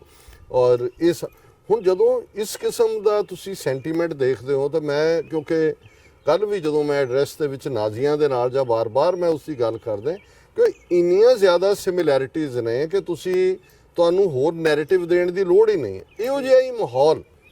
ਨਾਜ਼ੀਆਂ ਦੇ ਵੇਲੇ ਪਹਿਲਾਂ ਜਰਮਨੀ ਦੇ ਵਿੱਚ, ਫਿਰ ਜਿੱਥੇ ਜਿੱਥੇ ਇਹਨਾਂ ਦੇ ਕਬਜ਼ੇ ਹੋਏ, ਇਹਨਾਂ ਦੀਆਂ ਪਾਕਟਸ ਆਫ ਇਨਫਲੂਐਂਸ ਸੀ, ਯੂਰਪ ਦੇ ਵਿੱਚ ਸੀ ਕਿ ਵੀ white supremacist pride, one nation, one race, one leader, ਔਰ ਤੁਸੀਂ ਬਾਕੀਆਂ ਨੂੰ ਘਟੀਆ ਸਮਝੋ, ਬਾਕੀ ਰੇਸਿਸ ਘਟੀਆ ਨੇ। ਔਰ ਜਾਂ ਹੁਣ ਕੋਈ ਹਿਟਲਰ ਕੋਈ ਮਜ਼ਹਬੀ ਫੈਨੇਟਿਕ ਤਾਂ ਨਹੀਂ ਸੀ ਕਿ ਵੀ ਉਹ ਯਹੂਦੀਆਂ ਨੂੰ ਕੋਈ ਈਸਾਈ ਬਣਾਉਣਾ ਚਾਹੁੰਦਾ ਸੀ, ਉਹ ਤਾਂ ਐਗਨੋਸਟਿਕ ਸੀ, ਰੱਬ 'ਚ ਵੀ ਨਾ ਫੇਥ ਉਹਦਾ ਸੀ ਨਾ ਡਿਨਾਇਲ 'ਚ ਸੀ। ਪਰ ਉਹ ਇਹ ਆਪਣੇ ਲੋਕਾਂ ਜੋ ਪ੍ਰੀਚ ਕਰਦਾ ਸੀ ਵੀ ਜਿਹੜੀ ਸਾਡੀ ਆਰਥਿਕ ਮੰਦਹਾਲੀ ਹੈ ਉਹਦੇ ਲਈ ਇਹ ਯਹੂਦੀ ਜ਼ਿੰਮੇਵਾਰ ਨੇ, ਕਿਉਂਕਿ ਇਹ ਸਾਨੂੰ ਲੁੱਟਦੇ ਲੁੱਟਦੇ ਰਹੇ ਨੇ, ਇਹ ਅੰਗਰੇਜ਼ਾਂ ਦੀ ਮਦਦ ਕੀਤੀ ਇਹਨਾਂ ਨੇ ਫਸਟ ਵਰਲਡ ਵਾਰ ਵਿੱਚ। ਜੇ ਤੁਸੀਂ ਨੈਰੇਟਿਵ RSS ਮੋਦੀ ਦਾ ਦੇਖੋ, ਮੁਸਲਮਾਨਾਂ ਨੂੰ ਭਾਰਤ 'ਚ ਪਾਕਿਸਤਾਨ ਬਣਾਉਣ ਲਈ ਵੀ ਉਹ ਦੋਸ਼ੀ ਨੇ। ਜੋ ਵੀ ਨੈਗੇਟਿਵ ਚੱਲ ਰਿਹਾ ਉਹ ਹੈ ਜਦੋਂ ਇਹ ਕੋਈ ਲਵ ਜਿਹਾਦ ਔਰ ਘਰ ਵਾਪਸੀ ਔਰ ਫਲਾਣਾ ਤੇ ਢਿਮਕਾ ਇਸ ਕਿਸਮ ਦੀਆਂ ਗੱਲਾਂ ਕਰਦੇ ਨੇ, ਤੇ ਇਹੀ ਇਹਨਾਂ ਕੋਲ ਕਹਿਣ ਨੂੰ ਹੁੰਦਾ। ਸਿੱਖਾਂ ਦੇ ਮਾਮਲੇ 'ਚ ਕਹਿਣ ਲਈ ਕੀ ਸੀ ਜੀ, ਇਹ ਆਤੰਕਵਾਦੀ ਨੇ। ਇੰਦਰਾ ਗਾਂਧੀ ਨੇ ਕੀ ਕਿਹਾ ਕਿ ਜੀ ਇਹ ਦੇਸ਼ ਨੂੰ ਤੋੜਨਾ ਚਾਹੁੰਦੇ ਨੇ। ਸੋ ਜ਼ਾਹਰ ਹੈ ਕਿ ਇੱਕ ਪਾਸੇ ਜਦੋਂ ਇਸ ਕਿਸਮ ਦਾ ਮਾਹੌਲ ਸਿਰਜਿਆ ਹੁੰਦਾ ਹੈ, ਦੈਨ ਤੁਹਾਡਾ ਕੰਮ ਤਾਂ ਸੌਖਾ ਹੁੰਦਾ ਹੀ ਹੁੰਦਾ ਹੈ। ਤੇ ਜਿਨ੍ਹਾਂ ਲੋਕਾਂ ਨੂੰ ਫਿਰ ਟਾਰਗੇਟ ਕੀਤਾ ਜਾਂਦਾ ਹੈ ਉਹ ਜਿੰਨੇ ਮਰਜ਼ੀ ਜਿਹੜੇ ਨੇ ਲਿਬਰਲ ਜਾਂ ਸੈਕੂਲਰ ਥਾਟ ਤੇ ਹੋਣ, ਉਹਨਾਂ ਨੂੰ ਵੀ ਇੱਕ ਸਟੇਜ ਤੇ ਸਮਝ ਆ ਜਾਂਦੀ ਹੈ ਕਿ ਨਹੀਂ। ਔਰ ਇਹ ਗੱਲ ਮੈਂ ਸਮਝਦਾ ਵੀ ਫਿਲਮ ਇੰਡਸਟਰੀ ਦੇ ਜਿੰਨੇ ਖਾਨ ਨੇ ਤਿੰਨੋਂ, ਆਮਰ ਖਾਨ, ਸਲਮਾਨ ਖਾਨ ਔਰ ਇੱਕ ਹੋਰ ਖਾਨ ਹੈ ਸ਼ਾਹਰੁਖ ਖਾਨ, ਜਾਂ ਉਹਨਾਂ ਦੇ ਵਿੱਚ ਤੁਸੀਂ ਨਸੀਰੁਦੀਨ ਔਰ ਈਵਨ ਇਹ ਜਾਵੇਦ ਅਖਤਰ ਵਰਗੇ ਲੋਕ ਜਿਹੜੇ ਪੁੱਜ ਕੇ ਕੋਸਦੇ ਨੇ ਪਾਕਿਸਤਾਨ ਨੂੰ, ਜਿਨ੍ਹਾਂ ਨੂੰ ਹੁਣ ਉਹਨਾਂ ਨੇ ਜੇ ਇੱਕ ਅੱਧੀ ਗੱਲ ਵੀ ਕਹੀ ਉਹਨਾਂ ਦੀ ਕਿਵੇਂ ਟ੍ਰੋਲਿੰਗ ਹੋਈ, ਉਹਨਾਂ ਦਾ ਕੀ ਹਾਲ ਹੋਇਆ। ਸੋ ਜ਼ਾਹਿਰ ਤੌਰ ਦੇ ਉੱਤੇ ਜਦੋਂ ਉਹ ਹਾਲਾਤ ਬਣ ਜਾਂਦੇ ਨੇ ਫਿਰ ਉਹਨਾਂ ਦੇ ਕੋਲ ਵੀ ਕੋਈ ਚੋਇਸ ਨਹੀਂ ਹੁੰਦੀ ਦੈਨ ਕਿ ਆਪਣੀ ਗੱਲ ਉਹ ਕਹਿਣ। ਔਰ ਗੱਲ ਇਹੀ ਹੋਏਗੀ ਕਿ ਭਾਈ ਠੀਕ ਹੈ, ਜੇ ਤੁਸੀਂ ਸਾਨੂੰ ਕਬੂਲ ਨਹੀਂ ਕਰਦੇ ਤਾਂ ਫਿਰ ਸਾਡੀ ਤੁਹਾਨੂੰ ਟਾਟਾ। ਜੀ ਬਿਲਕੁਲ। ਤੇ ਡਾਕਟਰ ਸਾਹਿਬ, ਜਿਵੇਂ ਮੋਦੀ ਦੇ ਦੁਬਾਰਾ ਆਉਣ ਦੀ ਗੱਲ ਚੱਲ ਰਹੀ ਹੈ, ਇਹਦੇ ਨਾਲ ਸਾਊਥ ਏਸ਼ੀਅਨ ਪੋਲਿਟਿਕਸ ਨੂੰ ਕਿਵੇਂ ਦੇਖਦੇ ਹੋ ਕਿ ਕੀ ਕੋਈ ਬਦਲਾਅ ਉਹਦੇ ਵਿੱਚ ਆਏਗਾ? ਮੋਦੀ ਦੀ ਜਿਹੜੀ ਨੀਤੀ ਹੈ, ਜਿਵੇਂ ਉਹ ਅਖੰਡ ਭਾਰਤ ਦਾ ਨਕਸ਼ਾ, ਉਹਦੇ ਵਿੱਚ ਪਾਕਿਸਤਾਨ ਦੀ ਤਾਂ ਹੋਂਦ ਨੂੰ ਹੀ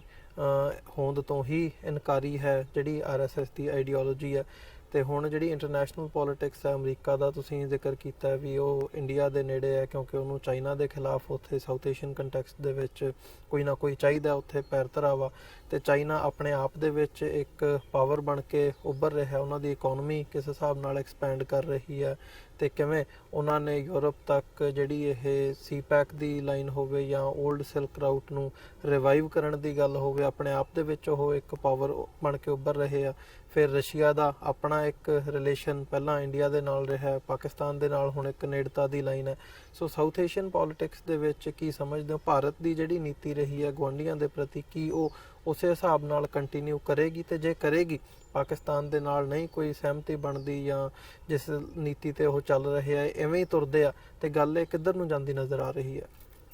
ਦੇਖੋ, ਇੱਕ ਐਕਸਪ੍ਰੈਸ਼ਨ ਅਕਸਰ ਹੁੰਦੀ ਹੈ ਸ਼ੇਰ ਦੀ ਸਵਾਰੀ। ਤੁਸੀਂ ਸ਼ੇਰ ਤੇ ਚੜ੍ਹ ਸਕਦੇ ਹੋ, ਉਤਰ ਨਹੀਂ ਸਕਦੇ। ਸਵਾਰੀ ਤਾਂ ਕਰ ਲਓਗੇ ਪਰ ਸ਼ੇਰ ਉਤਰੋਗੇ ਖਾਏਗਾ ਸ਼ੇਰ। ਸੋ ਸਾਰਾ ਇਲੈਕਸ਼ਨ ਕੈਂਪੇਨ ਜਿਹੜਾ ਮੋਦੀ ਦੀ ਪਾਰਟੀ ਨੇ ਪਾਕਿਸਤਾਨ ਦੇ ਖਿਲਾਫ ਨਫ਼ਰਤ, ਪੁਲਵਾਮਾ ਔਰ ਬਾਲਾਕੋਟ ਦੀ ਆੜ ਦੇ ਵਿੱਚ ਲੜਿਆ। ਸੋ ਜ਼ਾਹਿਰ ਹੈ ਕਿ ਵੀ ਇਸ ਹੱਦ ਤੱਕ ਨਫ਼ਰਤ ਔਰ ਨੈਗੇਟਿਵਿਟੀ ਪੈਦਾ ਕੀਤੀ ਹੈ ਕਿ ਈਵਨ ਜੇ ਇਹਨੂੰ ਇਹ ਸਮੇਟਣਾ ਵੀ ਚਾਹਣ, ਜੇ ਇਹਨਾਂ ਦੀ ਲੋੜ ਬਣ ਜਾਏ ਜਾਂ ਇਹਨਾਂ ਨੂੰ ਲੱਗੇ ਕਿ ਵੀ ਹੁਣ ਜਿਹੜਾ ਹੈ ਉਹ ਮੋਦੀ ਨੂੰ ਐਜ਼ ਏ ਕਿਸੇ ਹੋਰ ਅਵਤਾਰ ਦੇ ਰੂਪ 'ਚ ਪੇਸ਼ ਕਰਨਾ ਹੈ, ਤੇ ਇਹ ਸੌਖਾ ਨਹੀਂ ਹੋਏਗਾ। It will take a long time. ਪਰ ਉਹ ਕਿਉਂ ਕਰਨਗੇ? ਜੇ ਕੋਈ ਵੀ ਫੋਰਨ ਚੇਂਜ ਆਫ ਪਾਲਿਸੀ ਦੀ ਗੱਲ ਹੁੰਦੀ ਫਿਰ ਇਮਰਾਨ ਖਾਨ ਨੂੰ ਪਾਕਿਸਤਾਨ ਦੇ ਪ੍ਰਾਈਮ ਮਿਨਿਸਟਰ ਨੇ ਜਿਹੜੇ ਉਹ ਓਥ ਟੇਕਿੰਗ ਸੈਰੇਮਨੀ 'ਚ ਜ਼ਰੂਰ ਇਨਵਾਈਟ ਕੀਤਾ ਹੁੰਦਾ, ਜਿਹੜਾ ਨਹੀਂ ਹੋਇਆ। ਫਿਰ ਇਹ ਆਸ ਬੱਝੀ ਹੁਣ ਜਿਹੜੇ ਪਾਕਿਸਤਾਨ ਦੇ ਸਾਬਕਾ ਐਂਬੈਸਡਰ ਦਿੱਲੀ 'ਚ ਰਹੇ ਨੇ, ਹੁਣ ਫੋਰਨ ਸੈਕਟਰੀ ਨੇ, ਉਹ ਆਪਣੀ ਪ੍ਰਾਈਵੇਟ ਵਿਜ਼ਿਟ ਤੇ ਦਿੱਲੀ ਆਏ ਹੋਏ ਸੀ ਈਦ ਦੇ ਮੌਕੇ। ਉਹਨਾਂ ਨੂੰ ਜਾਮਾ ਮਸਜਿਦ ਸਪੌਟ ਕੀਤਾ, ਉਹਨਾਂ ਨੇ ਪਿਕਚਰਸ ਆ ਗਈਆਂ ਕਿ ਜੀ ਨਮਾਜ਼ ਅਦਾ ਕਰ ਰਹੇ ਨੇ, ਔਰ ਇਹ ਗੱਲ ਸਾਹਮਣੇ ਆਈ ਕਿ ਵੀ ਇਹ ਹੋ ਸਕਦਾ ਹੈ ਕਿ ਵੀ ਪਾਕਿਸਤਾਨ ਦੇ ਨਾਲ ਜਿਹੜੀ ਹੈ ਖੁਫੀਆ ਡਿਪਲੋਮੇਸੀ ਚੱਲ ਰਹੀ ਹੈ, ਕਿਉਂਕਿ ਆਉਣ ਵਾਲੇ ਦਿਨਾਂ 'ਚ ਕੋਈ ਹਫ਼ਤੇ 2 ਹਫ਼ਤੇ 'ਚ ਕੋਈ ਕਾਨਫਰੰਸ ਹੈ ਜਿੱਥੇ ਮੋਦੀ ਔਰ ਇਮਰਾਨ ਖਾਨ ਦੋਨਾਂ ਨੇ ਹੋਣਾ ਹੈ, ਡਿਫਰੈਂਟ ਕੰਟੈਕਸਟ ਦੀ ਹੈ। ਔਰ ਉਹਨਾਂ ਨੇ ਕਿਹਾ ਜੀ ਉਹਦੀਆਂ ਸਾਈਡ ਲਾਈਨਸ ਦੇ ਉੱਤੇ ਇਹਨਾਂ ਦੀ ਜੇ ਮੁਲਾਕਾਤ ਹੋ ਸਕੇ। ਨਹੀਂ, ਉਹਨਾਂ ਨੇ ਕਿਹਾ ਹੋ ਸਕਦਾ ਹੈ ਕਿਉਂਕਿ ਉਹ ਜਿਹੜੇ ਨੇ ਸੱਜਣ ਉਹ ਕਾਫੀ ਜਿਹੜੇ ਡਿਪਲੋਮੈਟ ਆਫ ਹਾਈ ਕਾਡਰ ਨੇ, ਤੇ ਉਹਨਾਂ ਰਾਹੀਂ ਕੋਈ ਪ੍ਰਾਈਵੇਟ ਗੱਲਬਾਤ ਚੱਲ ਰਹੀ। ਪਰ ਨਾਲ ਦੀ ਨਾਲ ਕੱਲ੍ਹ ਡਿਨਾਈਲ ਆ ਗਈ ਉਹਨਾਂ ਦੀ ਫੋਰਨ ਮਿਨਿਸਟਰੀ ਦੀ ਇੰਡੀਆ ਦੀ ਕਿ ਕੋਈ ਬਿਲਕੁਲ ਮੁਲਾਕਾਤ ਨਹੀਂ ਹੋਏਗੀ। ਸੋ ਮੈਂ ਸਮਝਦਾ ਵੀ ਹਾਲ ਦੀ ਘੜੀ ਅੱਜ ਦੀ ਡੇਟ 'ਚ ਕੋਈ ਪੋਸੀਬਿਲਿਟੀ ਨਹੀਂ ਹੈ। ਹੋ ਸਕਦਾ ਹੌਸਟਿਲਿਟੀ ਜ਼ਿਆਦਾ ਹਾਲ ਦੀ ਘੜੀ ਵਧੇ ਵੀ ਨਾ, ਕਿਉਂਕਿ ਉਹਨਾਂ ਨੇ ਜਿਹੜਾ ਇਹਨਾਂ ਦਾ ਮਕਸਦ ਸੀ ਨਫ਼ਰਤ ਦਾ ਉਹ ਪੂਰਾ ਕਰ ਲਿਆ। 350 ਪਲੱਸ ਸੀਟਾਂ ਉਹਦੇ 'ਚ ਉਹਨਾਂ ਨੇ ਕੱਢ ਲਈਆਂ। ਔਰ ਇਹੀ ਕਾਰਨ ਹੈ ਕਿ ਇੰਡੀਆ ਨੇ ਵੀ ਆਪਣਾ 에ਅਰ ਸਪੇਸ ਖੋਲ੍ਹਣ ਦੀ ਗੱਲ ਕੀਤੀ ਹੈ ਪਾਕਿਸਤਾਨ ਲਈ, ਔਰ ਪਾਕਿਸਤਾਨ ਨੇ ਵੀ ਜਿਹੜਾ ਜੂਨ ਦੀ ਕੋਈ ਡੇਟ ਦਿੱਤੀ ਹੈ ਕਿ ਵੀ ਇੰਡੀਅਨ ਜਹਾਜ਼ ਉੱਤੋਂ ਦੀ ਲੰਘ ਸੋ ਇਹਨੂੰ ਤੁਸੀਂ ਡੀ ਐਸਕੇਲੇਸ਼ਨ ਕਹਿੰਦੇ ਹੋ ਡਿਪਲੋਮੇਸੀ ਦੀ ਲੈਂਗੁਏਜ। ਲੇਕਿਨ ਕੁੱਲ ਮਿਲਾ ਕੇ ਜਿਹੜਾ ਪਾਕਿਸਤਾਨ ਦਾ ਕੋਈ ਵੀ ਜੈਸਚਰ ਹੈ ਕਿਸੇ ਲੈਵਲ 'ਤੇ ਵੀ, ਉਹਨੂੰ ਹਾਲ ਦੀ ਘੜੀ ਇਹਨਾਂ ਨੇ ਕੋਈ ਕਬੂਲਣਾ ਨਹੀਂ ਹੈ ਜਾਂ ਕਬੂਲਿਆ ਵੀ ਨਹੀਂ ਹੈ। ਹੁਣ ਅਸੀਂ ਆਪਣਾ ਜੇ ਟੈਸਟ ਰੱਖਣਾ ਹੋਏ, ਐਸੇ ਟੈਸਟ ਕਹੀਏ ਜੇ ਇਹਨੂੰ, ਇਹਨਾਂ ਰਿਲੇਸ਼ਨਸ਼ਿਪ 'ਚੋਂ ਕਰਤਾਰਪੁਰ ਕੋਰੀਡੋਰ ਦੇ ਹਵਾਲੇ ਨਾਲ ਹੈ। ਪਾਕਿਸਤਾਨ ਨੇ ਆਪਣੇ ਪਾਸੇ ਦਾ 80% ਤੋਂ ਜ਼ਿਆਦਾ ਕੰਮ ਨਿਬੇੜ ਦਿੱਤਾ ਹੈ, ਔਰ ਹੁਣ ਜਦੋਂ ਕਿ ਇੱਕ ਮੀਟਿੰਗ ਇਹਨਾਂ ਦੀ ਇਮੀਡੀਏਟਲੀ ਮੋਦੀ ਦੇ ਪਾਵਰ 'ਚ ਦੁਬਾਰਾ ਆਉਣ ਤੋਂ ਬਾਅਦ ਹੋਈ ਹੈ, ਜਿਹੜੀ ਕੋਈ ਪੋਜ਼ਿਟਿਵ ਨਹੀਂ ਸੀ, ਕਿਉਂਕਿ ਉਹਦੇ 'ਚ ਇਹਨਾਂ ਦੀ ਟੈਕਨੀਕਲ ਟੀਮ ਨੇ ਰੌਲਾ ਪਾਇਆ ਕਿ ਜੀ ਤੁਸੀਂ ਉੱਥੇ ਪੁਲ ਬਣਾਓ, ਰਾਵੀ ਤੇ ਫਲੱਡਸ ਆਉਂਦੇ ਨੇ। ਉਹਨਾਂ ਨੇ ਸਿੰਪਲ ਰੋਡ ਦੀ ਗੱਲ ਕੀਤੀ, ਜਿਹਨੂੰ ਕਿ ਇਸ ਢੰਗ ਨਾਲ ਬਣਾਇਆ ਜਾਏ ਵੀ ਈਵਨ ਫਲੱਡ ਵੀ ਉਹਦਾ ਨੁਕਸਾਨ ਨਾ ਕਰਨ, ਲੇਕਿਨ ਉਹ ਬੇਸਿੱਟਾ ਸੀ। ਸੋ ਜ਼ਾਹਰ ਹੈ ਵੀ ਕਰਤਾਰਪੁਰ ਕੋਰੀਡੋਰ ਦੇ ਮੁੱਦੇ ਦੇ ਉੱਤੇ ਕਿਵੇਂ ਜਿਹੜਾ ਇਹ ਇੰਡੀਅਨ ਗਵਰਨਮੈਂਟ ਆਉਣ ਵਾਲੇ ਪੀਰੀਅਡ 'ਚ ਪੇਸ਼ਕਦਮੀ ਕਰੇਗੀ, ਇੱਕ ਇਹ ਟੈਸਟ ਹੋਏਗਾ। ਦੂਸਰਾ ਮੈਂ ਦੇਖ ਰਿਹਾ ਵੀ ਤੇਜ਼ੀ ਨਾਲ ਜੇ ਅਸੀਂ ਇਹਨਾਂ ਦੇ ਜਿਹੜੇ ਪੇਡ ਕਾਡਰ ਸੋਸ਼ਲ ਮੀਡੀਆ ਤੇ ਬੈਠੇ ਨੇ ਉਹਨਾਂ ਦਾ ਦੇਖੀਏ ਬਲੋਚਿਸਤਾਨ ਦੇ ਹਵਾਲੇ ਨਾਲ, ਜਾਂ ਇੰਡੀਅਨ ਇੰਟੈਲੀਜੈਂਸ ਏਜੰਸੀਆਂ ਜਿਹੜੀਆਂ ਕਿ ਪਾਕਿਸਤਾਨ ਦੇ ਵਿੱਚ ਸਮੇਂ ਆਪਣੀਆਂ ਘਟੀਆ ਘਿਨਾਉਣੀਆਂ ਕਾਰਵਾਈਆਂ ਕਦੇ ਕੁਲਭੂਸ਼ਣ ਯਾਦਵ ਰਾਹੀਂ ਦੂਸਰੇ ਕਰਦੀਆਂ ਰਹੀਆਂ ਨੇ। ਸੋ ਜਿਹੜੇ ਈਵਨ ਮੋਦੀ ਦੇ ਬਣਨ ਤੋਂ ਬਾਅਦ ਜਿਹੜੇ ਅਟੈਕ ਨੇ ਖਾਸ ਤੌਰ ਤੇ ਚਾਈਨਾ ਪਾਕਿਸਤਾਨ ਇਕਨੋਮਿਕਲ ਕੋਰੀਡੋਰ ਦੇ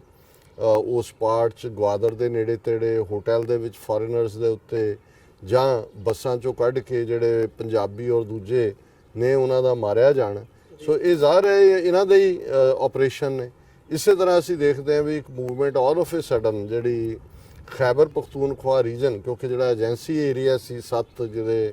ਡਿਫਰੈਂਟ ਏਜੰਸੀਆਂ ਸੀ ਉਹਨੂੰ ਖੈਬਰ ਪਖਤੂਨਖਵਾ 'ਚ ਮਿਲਾ ਦਿੱਤਾ ਹੈ, ਚੋਣਾਂ ਵੀ ਹੋਣ ਜਾ ਰਹੀਆਂ ਨੇ,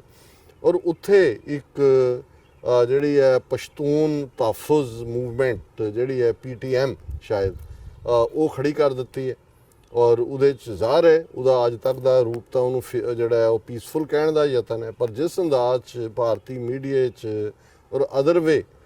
ਜਿਹੜਾ ਉਸ ਦਾ ਪ੍ਰਚਾਰ ਹੁੰਦਾ ਹੈ, ਔਰ ਈਵਨ ਜਿਹੜੇ ਪਾਕਿਸਤਾਨ ਦੇ ਇੰਟਰਸਟੇਟ ਪਬਲਿਕ ਰਿਲੇਸ਼ਨ ਵਾਲੇ ਨੇ ਮੇਜਰ ਜਨਰਲ ਗਾਫੂਰ, ਉਹਨਾਂ ਨੇ ਪਿਛਲੀ ਇੱਕ ਬਰੀਫਿੰਗ 'ਚ ਇਹਨੂੰ ਸਿੱਧੇ ਤੌਰ ਤੇ ਇੰਡੀਅਨ ਇੰਟੈਲੀਜੈਂਸ ਦਾ ਫਰੰਟ ਕਿਹਾ ਸੀ। ਸੋ ਮੈਂ ਸਮਝਦਾ ਵੀ ਜੇ ਤੁਸੀਂ ਸਬੰਧ ਨਾਰਮਲਾਈਜ਼ ਕਰਨੇ ਹੁੰਦੇ ਨੇ ਤੇ ਤੁਸੀਂ ਦੂਸਰੇ ਦੇਸ਼ਾਂ ਦੇ ਅੰਦਰੂਨੀ ਮਾਮਲਿਆਂ ਦੇ ਵਿੱਚ ਇੰਟਰਫੀਅਰ ਨਹੀਂ ਕਰਦੇ। ਔਰ ਦੂਸਰਾ ਪੱਖ ਜਿਹੜਾ ਇਹਦੇ 'ਚ ਦੇਖਣ ਵਾਲਾ ਹੈ ਕਸ਼ਮੀਰ ਦਾ ਮੁੱਦਾ। ਹੁਣ ਇਮਰਾਨ ਖਾਨ ਜੇ ਮੱਕੇ ਦੇ ਵਿੱਚ OIC ਦੀ ਕਾਨਫਰੰਸ ਸ਼ਾਮਲ ਹੁੰਦੇ ਨੇ, ਜਿਹੜੇ 2 ਉਹਨਾਂ ਨੇ ਮੁਸਲਮਾਨ ਜਗਤ ਦੇ ਲਈ ਖਿੱਤੇ ਆਇਡੈਂਟੀਫਾਈ ਕੀਤੇ ਜਿਨ੍ਹਾਂ 'ਚ ਕਸ਼ਮੀਰ ਔਰ ਫਲਸਤੀਨ ਹੈ,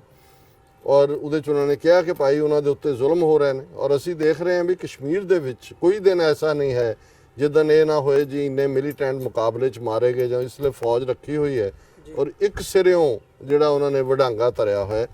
ਸੋ ਜੇ ਤੁਸੀਂ ਔਰ ਕਸ਼ਮੀਰ ਜ਼ਾਹਰ ਹੈ ਵੀ ਪਾਕਿਸਤਾਨ ਦੀ ਸ਼ਾਹਰਾਗ ਹੈ, ਸ਼ਾਹਰਾਗ ਇਸ ਲਈ ਕਿਉਂਕਿ ਇਹੀ ਨਹੀਂ ਕਿ ਕਸ਼ਮੀਰੀ ਲੋਕਾਂ ਦੇ ਨਾਲ ਖਲੋਣ ਦੀ ਗੱਲ ਹੈ, ਉਹ ਵੀ ਇੱਕ ਆਸਪੈਕਟ ਹੈ। ਜਿਹੜੇ ਦੋਨੋਂ ਵੱਡੇ ਦਰਿਆ ਚਨਾਹ ਤੇ ਜੇਹਲਮ ਇੰਡਸ ਵਾਟਰ ਟੀਟੀ ਦੀ ਜਦੋਂ ਅਸੀਂ ਗੱਲ ਕਰਦੇ ਉਹ ਕਸ਼ਮੀਰ 'ਚੋਂ ਨਿਕਲਦੇ ਨੇ, ਔਰ ਵਾਟਰ ਜਿਹੜੀ ਹੈ ਉਹ ਰੀਅਲੀ ਸ਼ਾਹਰਾਗ ਤਾਂ ਕਿਸੇ ਵੀ ਇਕਨੋਮੀ ਦੀ ਵਾਟਰ ਹੈ, ਖਾਸ ਤੌਰ ਤੇ ਜਦੋਂ ਮੁਲਕਾਂ ਦਾ ਬਹੁਤਾ ਦਾਰਮਦਾਰ ਐਗਰੀਕਲਚਰ ਤੇ ਹੁੰਦਾ। ਸੋ ਜੇ ਭਾਰਤ ਦੀ ਨੀਤੀ ਕਸ਼ਮੀਰ ਪ੍ਰਤੀ ਹਸਟਾਈਲ ਹੈ, ਕਰਤਾਰਪੁਰ ਕੋਰੀਡੋਰ ਪ੍ਰਤੀ ਨੈਗੇਟਿਵ ਹੈ, ਔਰ ਕੁੱਲ ਮਿਲਾ ਕੇ ਵਿਦਨ ਇੰਟਰਫੇਰੈਂਸ ਪਾਕਿਸਤਾਨ 'ਚ ਹੈ, ਤਾਂ ਮੈਂ ਕੋਈ ਆਉਣ ਵਾਲੇ ਪੀਰੀਅਡ 'ਚ ਨਹੀਂ ਦੇਖਦਾ ਕਿ ਕੋਈ ਮੋਦੀ ਦੀਆਂ ਨੀਤੀਆਂ 'ਚ ਤਬਦੀਲੀ ਹੋਏਗੀ। ਇਸ ਦੇ ਉਲਟ ਮੈਨੂੰ ਲੱਗਦਾ ਹੈ ਕਿ ਵੀ ਆਉਣ ਵਾਲੇ ਪੀਰੀਅਡ 'ਚ